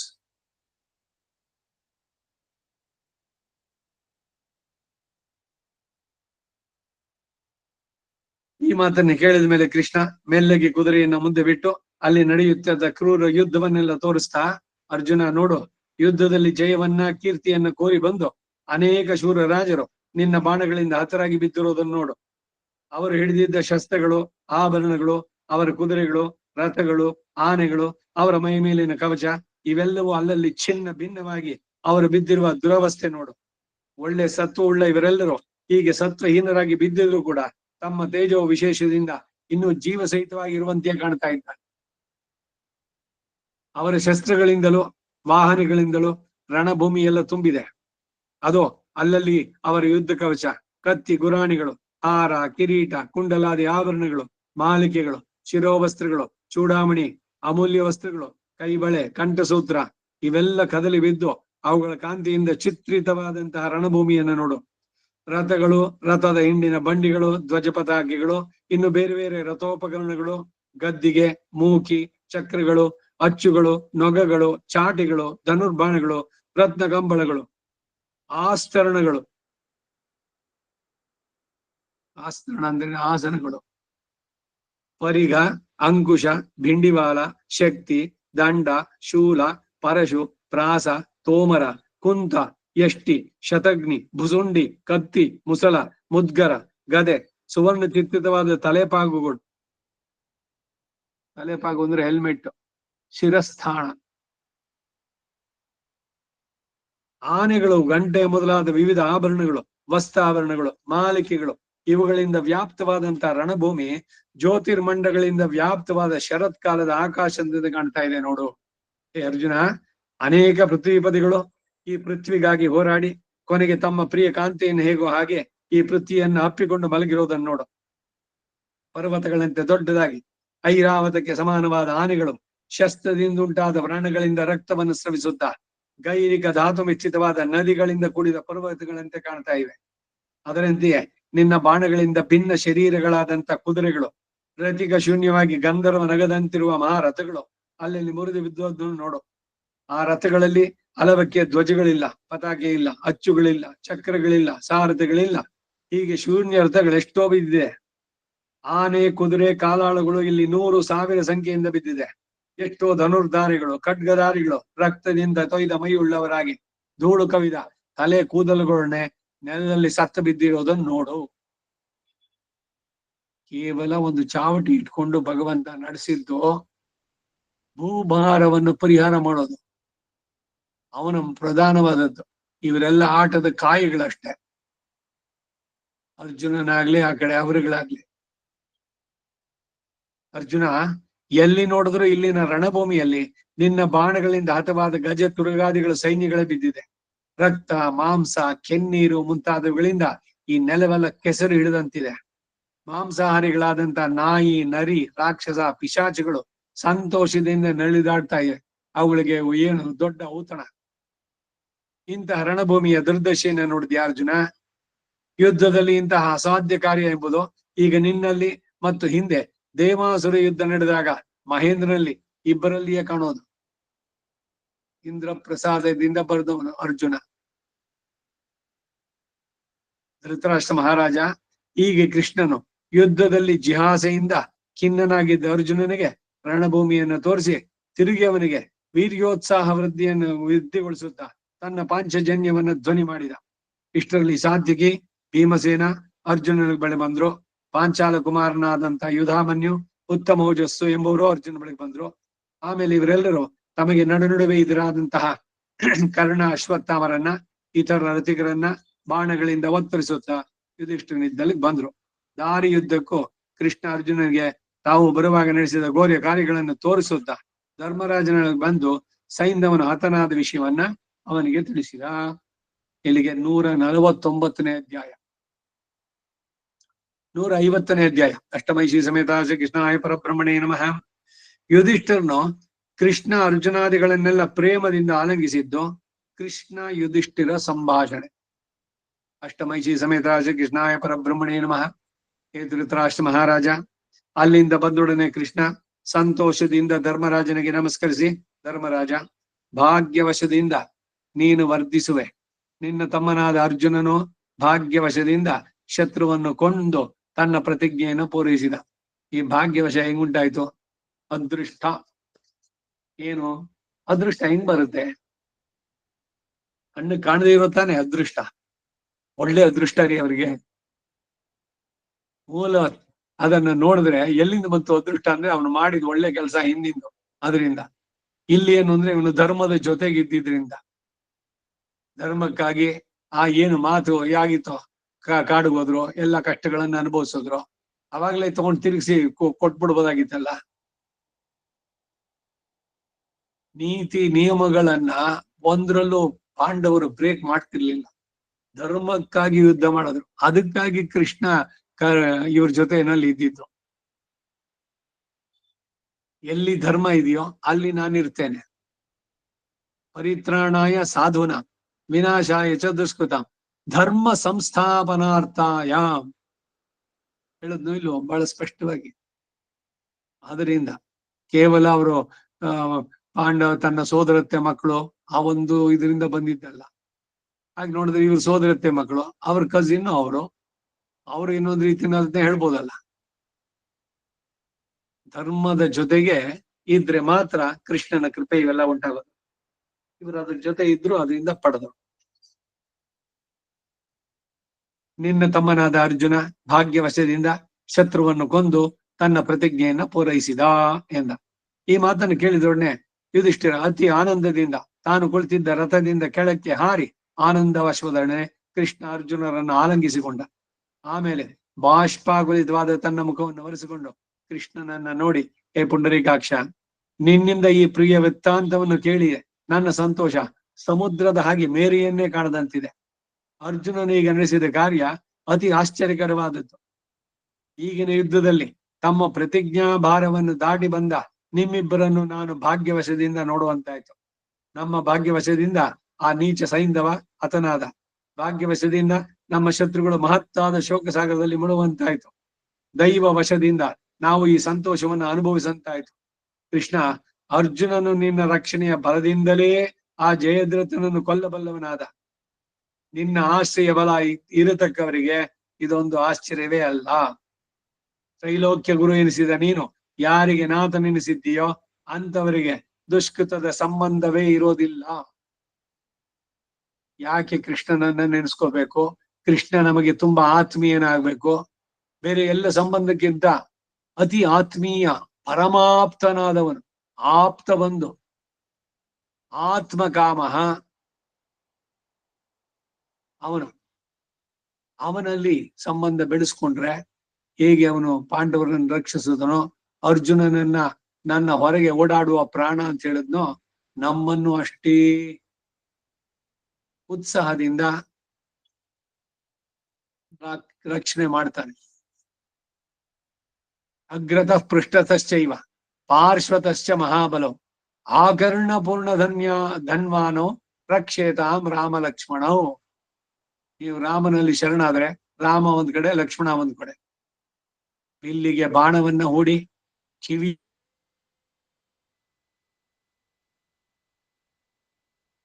ಅಕ್ಕಪಕ್ಕದಲ್ಲಿ ಅಗ್ರತಃ ಪೃಷ್ಠತಶ್ಚೈವ ಪಾರ್ಶ್ವತಶ್ಚ ಮಹಾಬಲೋ, ದ್ವಿವಚನ, ಇಬ್ರು ಕೂಡ ರಾಮ ಲಕ್ಷ್ಮಣರು. ಆಕರ್ಣ ಪೂರ್ಣ ಧನ್ವಾನು, ಕಿವಿಯ ತನಕ ಎಳೆದಂತಹ ಬಾಣವನ್ನ ಹಿಡಿದು ಸಿದ್ಧರಾಗಿದ್ದಾರೆ. ಯಾರ ಮೇಲ್ ಬಿಡೋಕೆ? ನಮ್ಮ ಶತ್ರುಗಳು, ನಮ್ಮನ್ನೇನಾದ್ರು ಹಿಂಸೆ ಮಾಡೋದಕ್ಕೆ, ನಮಗೆ ತೊಂದರೆಯನ್ನು ಉಂಟು ಮಾಡಕ್ ಬಂದ್ರೆ. ಅದಕ್ಕಾಗಿ ಆ ಭಗವಂತನಲ್ಲಿ ಶರಣಾಗ್ಬೇಕು. ಅವನು ನಮ್ಮ ರಕ್ಷಕ ಅಂತ ಪೂರ್ಣವಾಗಿ ನಂಬಬೇಕು. ಇದನ್ನ ಮಾಡಿದ್ದೆ ಆದ್ರೆ ಅವನು ಖಂಡಿತ ನಮ್ಮ ರಕ್ಷಣೆ ಮಾಡ್ತಾನೆ. ಅದಕ್ಕೆಲ್ಲ ಈ ಉದಾಹರಣೆಗಳು.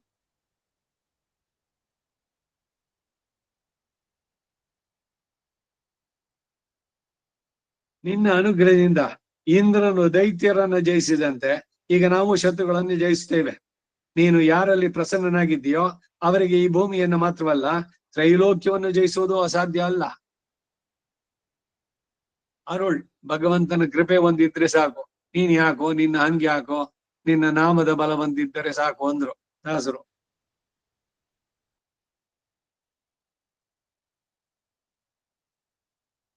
ಅವರಿಗೆ ಜಯ ಎಂಬುದು ಸ್ಥಿರ. ನಿನ್ನ ಅನುಗ್ರಹ ಪಾತ್ರರಿಗೆ ಯುದ್ಧದಲ್ಲಿ ಪರಾಜಯ ಎಂಬುದೇ ಇಲ್ಲ. ಭಗವಂತನ ಅನುಗ್ರಹ, ಕೃಪೆ, ಅರುಳ್, ಇದನ್ನೇ ಕೇಳೋದು. ஆண்டாவன் காண்பதோர் அருள் என கருளிதியல் வேண்டேன் ಮನೆವಾರ್ತೆಯೇ ತಿರುವಿಣ್ಣ ಮೇಯವನೇ. ಬೇಡ ನನಗೆ ಬೇರೆ ಪ್ರಾಪಂಚಿಕವಾದದ್ದೆಲ್ಲ. ನಿನ್ನಲ್ಲಿ ಅತ್ಯಂತವಾದ ವ್ಯಾಮೋಹ ಉಂಟಾಗ್ಬೇಕು. ರಾಮಾನುಜರಿಗಿದ್ದಂತೆ ವ್ಯಾಮೋಹತಃ ತದಿತರಾಣಿ ತೃಣಾಯಮೇನೆ. ಹಾಗೆ ಭಗವಂತನನ್ನ ಅತಿ ಆತ್ಮೀಯ ಎಂದು ಭಾವಿಸಿ ಯಾರು ಅವನಲ್ಲಿ ಪೂರ್ಣವಾಗಿ ಶರಣಾಗ್ತಾರೆ, ಅರ್ಜುನನನ್ನ ರಕ್ಷಿಸಿದಂತೆ, ಪಾಂಡವರನ್ನ ರಕ್ಷಿಸಿದಂತೆ, ಅದು ಎಂತೆಂಥ ಘಟನೆಗಳೇ ಆಗ್ಲಿ ಎಲ್ಲದರಿಂದ ಅವನು ರಕ್ಷಣೆ ಮಾಡಬಲ್ಲ. ಅವನು ಕೃಷ್ಣ ಪರಮ ಆತ್ಮೀಯ, ಪರಮಕಾರುಣಿಕ, ಆಶ್ರಿತ ವಾತ್ಸಲ್ಯೈಕ ಜಲದೆ.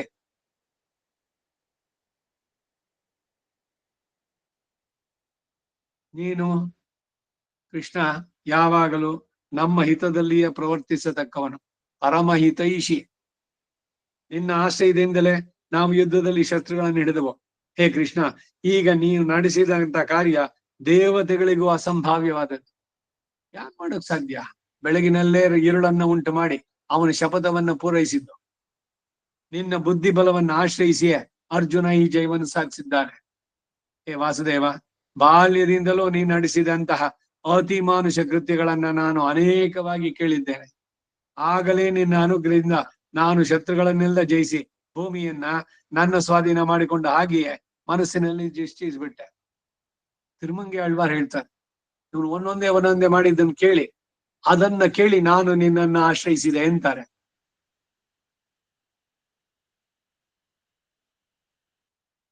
ಋಷಿಕೇಶ, ನಿನ್ನ ಅನುಗ್ರಹದಿಂದಲೇ ಇಂದ್ರನು ದೇವೇಂದ್ರತ್ವವನ್ನು ಪಡೆದ.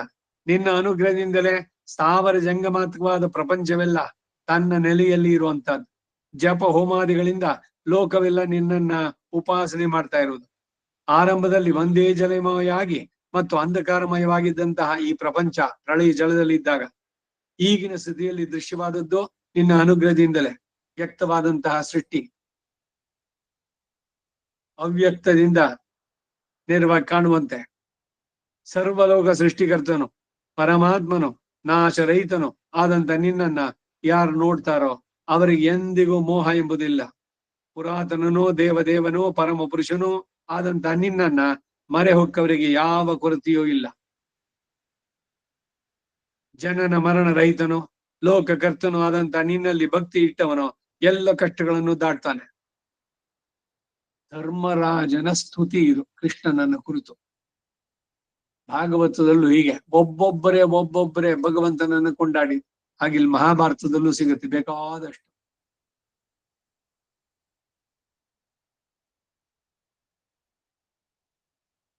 ನಿನ್ನಲ್ಲಿ ಭಕ್ತಿ ಇಟ್ಟವರು ಎಲ್ಲ ಕಷ್ಟಗಳನ್ನು ದಾಟ್ತಾರೆ. ಪುರಾಣ ಪುರುಷನು ಪರಕ್ಕಿಂತಲೂ ಪರನು, ಪರಾತ್ಪರ, ದೇವಾದಿದೇವ ಆದ ನಿನ್ನಲ್ಲಿ ಪ್ರಪತ್ತಿಯನ್ನು ಮಾಡತಕ್ಕವರಿಗೆ ಪರಮ ಶ್ರೇಯಸ್ಸುಂಟು. 4 ವೇದಗಳನ್ನ ಯಾವನನ್ನ ಗಾನ ಮಾಡ್ತಾ ಇವೆಯೋ ಅಂತಹ ಮಹಾತ್ಮನನ್ನ ಆಶ್ರಯಿಸಿದರಿಂದಲೇ ನಾನು ಎಣೆ ಇಲ್ಲದ ಈ ಶ್ರೇಯಸ್ಸನ್ನು ಪಡೆಯುವಂತಾಯ್ತು. ವೇದಾಂತ ಪ್ರತಿಪಾದ್ಯನಾದವನು. ಸರ್ವೇ ವೇದಾಹ ಯತ್ ಪದಮಾಮನಂತಿ ತಪಾಂಸಿ ಸರ್ವಾಣಿ ಚ ಯದ್ವದಂತಿ ಯದಿಚ್ಛಂತೋ ಬ್ರಹ್ಮಚರ್ಯಂ ಚರಂತಿ ತತ್ತೇ ಪದಂ ಸಂಗ್ರಹೇಣ ಬ್ರವೀಮಿ ಓಮಿತ್ಯೇತತ್ ಪ್ರತ್ಯಗಾನಂದಂ ಬ್ರಹ್ಮ ಪುರುಷಂ ಪ್ರಣವ ಸ್ವರೂಪಂ ಅಕಾರ ಉಕಾರಮಕಾರಯತಿ. ಆ ಓಂಕಾರ ಹೇಳುವುದು ಯಾರೋ ಇವನನ್ನೇ. ಅದರಲ್ಲಿ ಇರೋದು ಎಲ್ಲ ಆ ಪ್ರಣವ ಸ್ವರೂಪಿ. ಅದು ವೇದವೆಲ್ಲ ಕೊಂಡಾಡೋದು ಯಾರನ್ನ? ಇವನನ್ನೇ.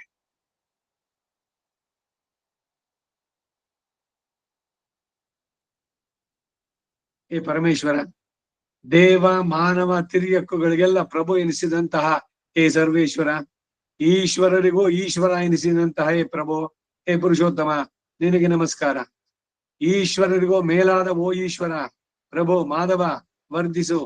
ಓ ಉತ್ಪತ್ತಿ ಲಯ ಕಾರಣ ಸರ್ವಾತ್ಮಕ ಹೇ ವಿಶಾಲಲೋಚನ ಪುಂಡರೀಕಾಕ್ಷ, ನಿನಗೆ ನಮಸ್ಕಾರ. ಧನಂಜಯನಿಗೆ ಮಿತ್ರ, ಈತನು ರಕ್ಷಕನು ಆದ ನಿನ್ನನ್ನ ಮೊರೆ ಹೊಕ್ಕವನು ಸುಖದಿಂದ ವರ್ಧಿಸ್ತಾನೆ. ಮಾರ್ಕಂಡೇಯನೆಂಬ ಪುರಾತನ ಮಹರ್ಷಿಯು ನಿನ್ನ ಮಹಿಮೆಯನ್ನ ಪ್ರಭಾವವನ್ನ ಚೆನ್ನಾಗಿ ತಿಳಿದು ನಿನ್ನನ್ನು ಕೀರ್ತಿಸಿದ್ದಾನೆ. ಅಸಿತ, ದೇವಲ, ಮಹಾತಪಸ್ವಿಯಾದ ನಾರದ, ನನ್ನ ಪಿತಾಮಹನಾದ ವ್ಯಾಸ ಇವರೆಲ್ಲರೂ ನಿನ್ನನ್ನೇ ಉತ್ತಮವಾದ ವಿಧಿ ಅಂತ ಹೇಳ್ತಾರೆ. ನಿಧಿ, ಉತ್ತಮ ವಿಧಿನೂ ಆಗ್ಬಹುದು, ಉತ್ತಮ ನಿಧಿನೂ ಆಗ್ಬಹುದು. ನೀನೇ ತೇಜಸ್ಸು, ನೀನೇ ಪರಬ್ರಹ್ಮ, ನೀನೇ ಸತ್ಯ, ನೀನೇ ಮಹಾತಪಸ್ಸು, ಶ್ರೇಯಸ್ಸು, ನೀನೇ ಯಶಸ್ಸು, ಜಗತ್ ಕಾರಣವೂ ನೀನೆ. ಸ್ಥಾವರ ಜಂಗಮಾತ್ಮಕವಾದಂತಹ ಸಮಸ್ತ ಜಗತ್ತು ನಿನ್ನಿಂದ ಸೃಷ್ಟಿಸಲ್ಪಟ್ಟು ಪ್ರಳಯ ಕಾಲದಲ್ಲಿ ನಿನ್ನಲ್ಲಿಯೇ ಅಡಗತ್ತೆ. ಆದ್ಯಂತರಹಿತನು, ಆದಿಯೂ ಇಲ್ಲ ಅಂತ್ಯವೂ ಇಲ್ಲ, ಅವಿಲ್ಲದವನು. ಆದಿ ಮಧ್ಯಾಂತರಹಿತ, ಅದಕ್ಕೆ ಅವನು ಅನಂತ. ಅಚ್ಯುತಾಯ ನಮಃ, ಅನಂತಾಯ ನಮಃ ಅಂದ್ರೆ ಇದು ಆದಿ ಮಧ್ಯಾಂತರಹಿತ ಅನಂತ ಗೋವಿಂದ, ಎಲ್ಲರನ್ನ ರಕ್ಷಿಸುವಂತ. ಜಗತ್ ಕಾರಣವೂ ನೀನೆ. ಸ್ಥಾವರ ಜಂಗಮಾತ್ಮಕವಾದಂತಹದ್ದ ಎಲ್ಲ ನಿನ್ನಿಂದನೇ ಸೃಷ್ಟಿಸಲ್ಪಟ್ಟು ಪ್ರಳಯ ಕಾಲದಲ್ಲಿ ನಿನ್ನಲ್ಲಿ ಅಡಗತ್ತೆ. ಆದ್ಯಂತರಹಿತ ಜಗತ್ಪತಿಯಾದ ನಿನ್ನನ್ನ ವೇದಜ್ಞರು ಅವ್ಯಕ್ತ ಎಂದು ಹೇಳ್ತಾರೆ. ಸರ್ವಭೂತಾತ್ಮಕನು, ಮಹಾತ್ಮನು, ಅನಂತನು, ವಿಶ್ವತೋಮುಖನು ಆದ ನಿನ್ನ ನಿಜವನ್ನ ದೇವತೆಗಳು ತಿರಿಯಲಾರರು. ಭಗವಂತನಿಗೆ ಗೊತ್ತಿಲ್ವಂತ ಅವನ ಗುಣಗಳೆಷ್ಟು ಅಂತ. ಸೋ ಅಂಗ ವೇದ ಯದಿ ಮಾನ ವೇದ ಕೆಗ್ಗಸ್ವಿದ್ವನಂ ಕೌಸ ವೃಕ್ಷ ಆಸೀತ್. ನಾಸದೀಯ ಸೂಕ್ತ ಇವೆಲ್ಲ ಬರ್ಬೇಕಾದ್ರೆ ಬ್ರಹ್ಮನ್ನ ಒಂದು ವೃಕ್ಷಕ್ಕೆ ಹೋಲಿಸಿ ಹೇಳುವಂತಹದ್ದು. ತಮ್ಮರಿ ಮೈ ತಾಮರಿ ಯಾರಂತಾರೆ ಹಂಗೆ ಹೇಳ್ಬಾರ್ದು. ಅವ್ರಿಗೆ ಅವನ ಇರ್ಮೆ ಗೊತ್ತಿಲ್ಲ ಅಂತ. ಇನ್ನು ದೇವತೆಗಳಿಗೆ ತಿಳಿಯೋದು ಸಾಧ್ಯನೋ? ನಾರಾಯಣನು ಪರದೈವನು, ಜ್ಞಾನಕ್ಕೆಲ್ಲ ಉತ್ಪತ್ತಿ ಸ್ಥಾನ, ಮುಮುಕ್ಷುಗಳಿಗೆ ಮುಖ್ಯ ಗತಿ, ಪುರಾಣ ಪುರುಷ, ಪುರಾತನಕ್ಕಿಂತಲೂ ಪುರಾತನಾದವನು, ಸನಾತನ ಸನಾತನತಮ ಕಪಿಲ ಕಪಿರ ವಿಷ್ಣು ಸಹಸ್ರನಾಮದಲ್ಲಿ ಯಾವುದು ತುಂಬಾ ಪುರಾತನ ಅದಕ್ಕಿಂತ ಪುರಾತನಾದವನು. ಅಂತಹ ನಿನ್ನ ತತ್ವವನ್ನು ತಿಳಿಯಬಲ್ಲವರು ಒಬ್ಬರೂ ಇಲ್ಲ. ಹಿಂದಿನ, ಮುಂದಿನ ಮತ್ತು ಈಗಿನ ನಿನ್ನ ಗುಣ ಕರ್ಮಗಳ ಎಲ್ಲೆಯನ್ನು ತಿಳಿಯಬಲ್ಲವನು ಇಹದಲ್ಲಾಗ್ಲಿ ಪರದಲ್ಲಾಗ್ಲಿ ಒಬ್ಬನೂ ಇಲ್ಲ. ಹೇ ದೇವ, ದೈವವು ನಮಗೆ ನಿನ್ನನ್ನ ಮಿತ್ರನನ್ನಾಗಿ ಕಲ್ಪಿಸಿತು. ಇಂದ್ರನು ದೇವತೆಗಳನ್ನು ಹೇಗೋ ಹಾಗೆ ಸರ್ವ ವಿಧದಿಂದಲೂ ನೀನು ನಮ್ಮನ್ನು ರಕ್ಷಿಸಬೇಕು ಎಂದ. ಕರೆವಹಳ್ ಪಿಂಚಂದೆ ಕಾನಂ ಸೇರ್ದುಂಬೋ ಅರಿ ಒನ್ನಂ ಇಲ್ಲಾದ ಆಯ್ ಕುಲತ್. ಇಲ್ಲಿ ನೀನು ನಮ್ಮ ಮಧ್ಯದಲ್ಲಿ ಹುಟ್ಟಿದೆಯಲ್ಲ ಅದು ನಮ್ಮ ಪುಣ್ಯ ಅಂತಂದ್ರಲ್ಲಿ ಗೋದಾದೇವಿ. ಹಾಗೆ ನೀನು ನಮ್ಮನ್ನ ಸರ್ವ ವಿಧದಿಂದಲೂ ರಕ್ಷಿಸು. ಧರ್ಮರಾಜನ ಈ ಸ್ತುತಿ ವಾಕ್ಯವನ್ನ ಕೇಳಿ ಕೃಷ್ಣ, ಹೇ ಯುಧಿಷ್ಠಿರ, ಈ ನಿನ್ನ ಶ್ರೇಯಸ್ಸಿಗೆಲ್ಲ ನಿನ್ನ ಉಗ್ರ ತಪಸ್ಸು, ನಿನ್ನ ಉತ್ತಮ ಧರ್ಮವು, ನಿನ್ನ ಸಾಧುತ್ವವು, ರುಜುತ್ವವು ಕಾರಣವಲ್ಲದೆ ಬೇರೆ ಅಲ್ಲ. ಹೌದು, ನಾನೇ ಕಣಯ್ಯ ನಿನ್ಗೆಲ್ಲ ಮಾಡ್ಕೊಟ್ಟಿದ್ದು. ನಾನ್ ಹೇಳ್ತಿದ್ರಿ ಏನ್ ಮಾಡ್ತಿದ್ರಿ ನೀವು? ಹೀಗೆಲ್ಲಾರು ಹೇಳಿದ್ದುಂಟೋ ಕೃಷ್ಣ? ನಾನ್ ಹಾಗೆ ಮಾಡೋದಕ್ಕೆ ಕಾರಣ ಏನು ಅಂದ್ರೆ ನೀನ್ ಹಾಗಿದ್ದೆ. ಸತ್ಯದಿಂದ ವಿಚಲಿತನಾಗಲಿಲ್ಲ, ಧರ್ಮದಿಂದ ಪಾಲಿಸಿದೆ, ಹಿರಿಯನ್ನ ಗೌರವಿಸಿದೆ. ಅವನೆಲ್ಲ ಬರೀ ಕೊಡೋದೆಲ್ಲ ನಮಗೆ, ನಿಮಗೆ ಕೆಟ್ಟದ್ದು ಕೊಟ್ರು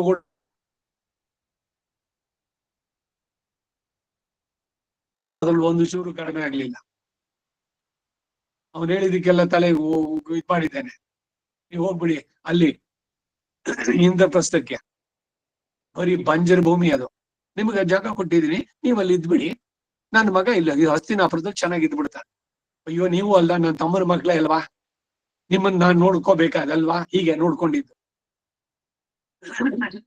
ಗೋಮುಖ ವ್ಯಾಘ್ರಗಳು.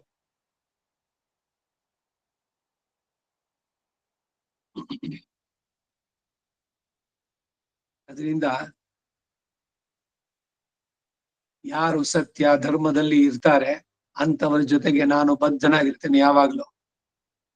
ಬರೀ ಸುಮ್ಮನೆ ಮಾಡಿದ್ದಲ್ಲ, ನಾನು ಪಾರ್ಶಿಯಾಲಿಟಿ ಅಲ್ಲ.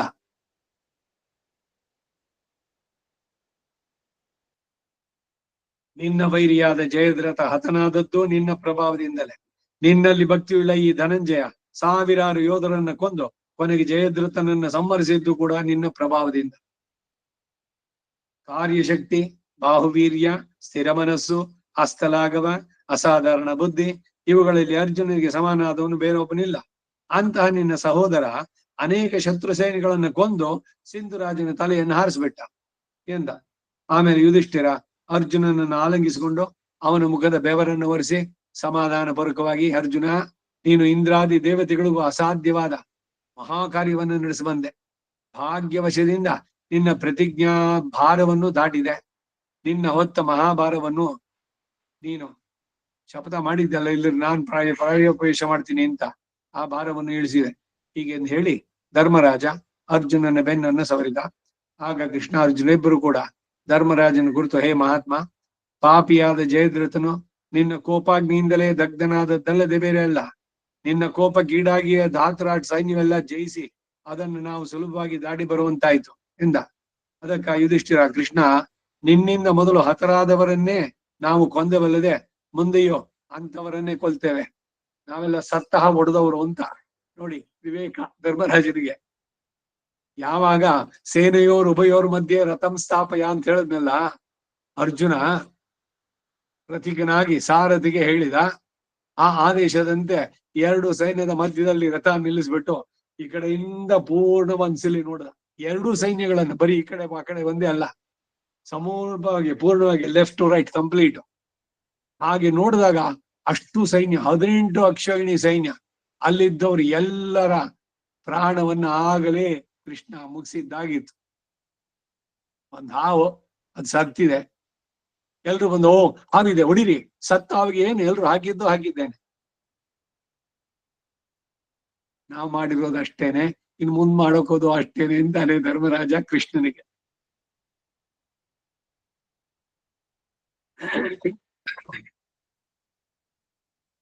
ನಿನ್ನಿಂದ ಮೊದಲು ಹತರಾದವರನ್ನೇ ನಾವು ಕೊಂದೆ ಅಲ್ಲದೆ ಮುಂದೆಯೂ ಕೂಡ ಅಂಥದ್ದನ್ನೇ ನಾವು ಕೊಲ್ತೇವೆ. ದೃಷ್ಟಿ ಮಾತ್ರದಿಂದಲೇ ಕೊಲ್ಲುವ ಶಕ್ತಿ ಉಳ್ಳ ನಿನ್ನನ್ನ ಕೋಪಗೊಳಿಸಿದ ಆ ದುರ್ಯೋಧನನ ದೆಸೆಯಿಂದ ಅವನ ಕಡೆಯವರೆಲ್ಲ ನಿನ್ನ ಕೋಪಕ್ಕೀಡಾಗಿ ಹತರಾದ್ರು. ಅಧರ್ಮದ ಜೊತೆಗೆ ಸೇರಿದ್ರೆ ಭಗವಂತ ಉಳಿಸ್ತಾನೇನು? ಧರ್ಮ ಸಂಸ್ಥಾಪನಾರ್ಥಾಯ ಹೇಳಿದಾನೆ, ಅವನು ಶಪಥ. ಅದು ದುರಾತ್ಮನಾದ ದುರ್ಯೋಧನ ತನ್ನ ಎಲ್ಲ ಮಿತ್ರ ಬಾಂಧವರೊಡನೆ ಶೀಘ್ರದಲ್ಲಿ ಸಾಯಲು ಸಿದ್ಧನಾಗಿದ್ದಾನೆ. ದೇವತೆಗಳಿಗೂ ದುರ್ಜಯನಿಸಿದಂತ ಭೀಷ್ಮ ಶರತಲ್ಪದಲ್ಲಿ ಮರಣೋನ್ಮುಖನಾಗಿ ಮಲಗಿರೋದಕ್ಕೂ ಕೂಡ ನಿನ್ನ ಕೋಪವೇ ಕಾರಣ. ಏ ಮಾಧವ, ನೀನು ಯಾರಲ್ಲಿ ಕೋಪಿಸಿಕೊಳ್ತೀಯೋ ಅವರಿಗೆ ಜಯ ಎಂಬುದು ದುರ್ಲಭ. ಅವರು ಮೃತ್ಯುವಿನ ಬಾಯಿಗೆ ಬಿದ್ದಂತೆಯೇ. ಯಾರು ನಿನ್ನ ಕೋಪಕ್ಕೆ ಪಾತ್ರರಾಗ್ತಾರೋ ಅವರ ರಾಜ್ಯ, ಸಂಪತ್ತು, ಪುತ್ರ, ಮಿತ್ರಾದಿ ಬಾಂಧವರು, ಅವರ ಪ್ರಾಣಗಳು, ಅವರ ಎಲ್ಲ ಸೌಖ್ಯಗಳು ಎಲ್ಲವೂ ಆ ಕ್ಷಣವೇ ನಾಶ ಹೊಂದುತ್ತೆ ಅಂತ. ಆಗ ಕೃಷ್ಣ, ಹೇ ಪರಂತಪ, ರಾಜಧರ್ಮದಲ್ಲಿ ನಿರತನಾದ ನಿನ್ನ ಕೋಪದಿಂದಲೇ ಸಮಸ್ತ ಕೌರವರು, ಬಂಧು ಪುತ್ರ ಪರಿವಾರಗಳನ್ನೇ ಈಗಲೇ ನಾಶ ಹೊಂದಿದಂತೆ ಅಂತ ತಿಳಿ ಎಂದ. ಆಮೇಲೆ ಭೀಮ ಸಾತ್ಯಗಳಿಬ್ಬರು ಬಂದು ಧರ್ಮರಾಜನಿಗೆ ನಮಸ್ಕರಿಸಿ ಇತರ ಪಾಂಚಾಲ ವೀರರಿಂದ ಪರಿವೃತರಾಗಿ ಅಲ್ಲಿ ನೆಲದ ಮೇಲೆ ಕುಳಿತರು. ಮುಂದೆ ನಿಂತಿದ್ದ ದ್ರೌಪದಿ ಅವರನ್ನು ನೋಡಿ ಸಂತುಷ್ಟರಾದರು. ಶತ್ರುಬಾಣಗಳಿಂದ ಗಾಯಪಟ್ಟು ಮೈಯುಳ್ಳ ಅವರಿಬ್ಬರನ್ನು ಆಧರಿಸಿ, ಹೇ ಭೀಮ, ಓ ಸಾತ್ಯಕಿ, ಕೌರವ ಸೈನ್ಯ ಎಂಬ ಮಹಾಸಾಗರವನ್ನ ದಾಟಿ ಬಂದ ನಿಮ್ಮಿಬ್ಬರನ್ನು ಭಾಗ್ಯವಶದಿಂದ ನಾನು ನೋಡುವಂತಾಯ್ತು. ದ್ರೋಣ, ಕೃತವರ್ಮ ಎಂಬ ಈ ಮಹಾಗ್ರಾಹಗಳಿಂದ ದಾಟಲು ಅಸಾಧ್ಯವಾದಂತಹ ಮಹಾಸಮುದ್ರವನ್ನ ನೀವು ಭಾಗ್ಯವಶದಿಂದ ದಾಟಿದ್ರಿ. ಭಾಗ್ಯವಶದಿಂದ ಅನೇಕ ಶತ್ರುರಾಜರು ನಿಮ್ಮಿಂದ ಹತರಾದರು. ಜಯಶಾಲಿಗಳಾಗಿ ಬಂದ ನಿಮ್ಮನ್ನ ತಿರುಗಿ ನೋಡುವಂತಹದ್ದು ನಮ್ಮ ಭಾಗ್ಯ, ನನ್ನ ಭಾಗ್ಯ. ಮಹಾರಥ ಎನಿಸಿದಂತಹ ಆ ದ್ರೋಣ, ಕೃತವರ್ಮ, ಆ ಕರ್ಣ ಇವರೆಲ್ಲರೂ ನಿಮ್ಮಿಂದ ಪರಾಜಿತರಾದದ್ದು ನನ್ನ ಭಾಗ್ಯವೇ. ವೀರನಾದ ಶಲ್ಯ ನಿಮಗೆ ಸೋತು ಪರಾಂಗುಖನಾಗಿ ನೀವು ಕ್ಷಮದಿಂದ ಬಂದದ್ದು ನಮ್ಮ ಭಾಗ್ಯ. ನೀವಿಬ್ಬರು ರತಿಕಶ್ರೇಷ್ಠರು, ಇಬ್ಬರು ಯುದ್ಧ ವಿಶಾರದರು, ನನ್ನ ಮಾತಿಗೆ ತಪ್ಪದೆ ನಡೆತಕ್ಕವರು, ನನ್ನ ಗೌರವಕ್ಕಾಗಿಯೇ ಕಷ್ಟಪಡ್ತಕ್ಕವರು, ಯುದ್ಧ ನಿಪನ್ನರು, ಎಂತ ಯುದ್ಧದಲ್ಲಿಯೂ ಪರಾಜಯವನ್ನು ಹೊಂದತಕ್ಕವರಲ್ಲ. ಇಂತಹ ನಿಮ್ಮನ್ನು ನೋಡುವ ಭಾಗ್ಯವಾದದ್ದು ನನ್ನ ಭಾಗ್ಯವೇ ಅಂತ ಹೇಳಿ ಧರ್ಮರಾಜ ಅವರಿಬ್ಬರನ್ನು ಪ್ರೇಮದಿಂದ ಅಪ್ಪಿಕೊಂಡ. ಅವನ ಕಣ್ಣಿನಲ್ಲಿ ಆನಂದವಾಶ್ವ ಸುರಿಯುತ್ತಾ ಇತ್ತು. ಪಾಂಡವರ ಸೈನ್ಯವೆಲ್ಲ ಅತ್ಯಂತ ಸಂತೋಷದಿಂದ ತಿರುಗಿ ಯುದ್ಧಕ್ಕಾಗಿ ಉತ್ಸಾಹಗೊಂಡರು. ಇಲ್ಲಿಗೆ 150ನೇ ಅಧ್ಯಾಯ. ಅಷ್ಟಮೈಷಿ ಸಮೇತ ಶ್ರೀ ಕೃಷ್ಣಾಯ ಪರಬ್ರಹ್ಮಣೇ ನಮಃ. 151ನೇ ಅಧ್ಯಾಯ. ಸ್ನೈಂಧವ ವಧದಿಂದ ದುಃಖಿತನಾದ ದುರ್ಯೋಧನ ದ್ರೋಣನ ಬಳಿಗೆ ಬಂದು ವ್ಯಸನ ಪಟ್ಟದ್ದು. ಮಾಡೋ ಕೆಲಸ ಎಲ್ಲ ಇದ್ ಮಾಡಿ ಈಗ ಬಂದು ಇವನ್ ಮೇಲೆ ಗೂಬೆ ಕೂರ್ಸೋದು. ಅಯ್ಯೋ, ನಾನ್ ಮಾಡ್ಬಿಡ್ತಿದ್ದೆ ಹಂಗೆ ಹಿಂಗೆ ಅಂತ. ಇಲ್ಲ ಅವರನ್ನು ಚಿವಿಯೋದು, ಏನ್ ಮಾಡಿದ್ರಿ ನೀವು, ಏನಾಯ್ತು ನಿಮ್ ಶಬ್ದ? ಅಷ್ಟಮೈಷಿ ಸಮೇತ ಶ್ರೀ ಕೃಷ್ಣಾಯ ಪರಬ್ರಹ್ಮಣೇ ನಮಃ. ಹೇ ಮಹಾರಾಜ, ಸೈಂಧವನು ಹತವಾದ ಮೇಲೆ, ಈ ಅಧ್ಯಾಯ ಬಹಳ ದೊಡ್ಡದಿದೆ, ಸ್ವಲ್ಪ 2-3 ಪುಟ, ನಾಳೆ ನೋಡೋಣ. ವಸುದೇವ ಸುತಂ ದೇವಂ ಕಂಸ ಚಾಣೂರಮರ್ದನಂ ದೇವಕೀ ಪರಮಾನಂದಂ ಕೃಷ್ಣಂ ವಂದೇ ಜಗದ್ಗುರುಂ. ಕವಿತಾರ್ಕಿಕ ಸಿಂಹಾಯ ಕಲ್ಯಾಣ ಗುಣಶಾಲಿನೇ ಶ್ರೀಮತೆ ವೆಂಕಟೇಶಾಯ ವೇದಾಂತ ಗುರವೇ ನಮಃ. ವಾದಿದ್ವಿಪ ಶಿರೋಭಂಗ ಪಂಚಾನ ಪರಾಕ್ರಮಃ ಶ್ರೀಮಾನ್ ವೆಂಕಟನಾಥಾರ್ಯಶ್ಚೀರಂ ವಿಜಯತಾಂ ಭವಿ. ಶ್ರೀಮತೆ ನಿಗಮಾಂತ ಮಹಾದೇಶಿಕಾಯ ನಮಃ. ಸರ್ವಂ ಶ್ರೀ ವಾಸುದೇವಾರ್ಪಣಮಸ್ತು. ನಮಸ್ಕಾರ ಮಾಮ.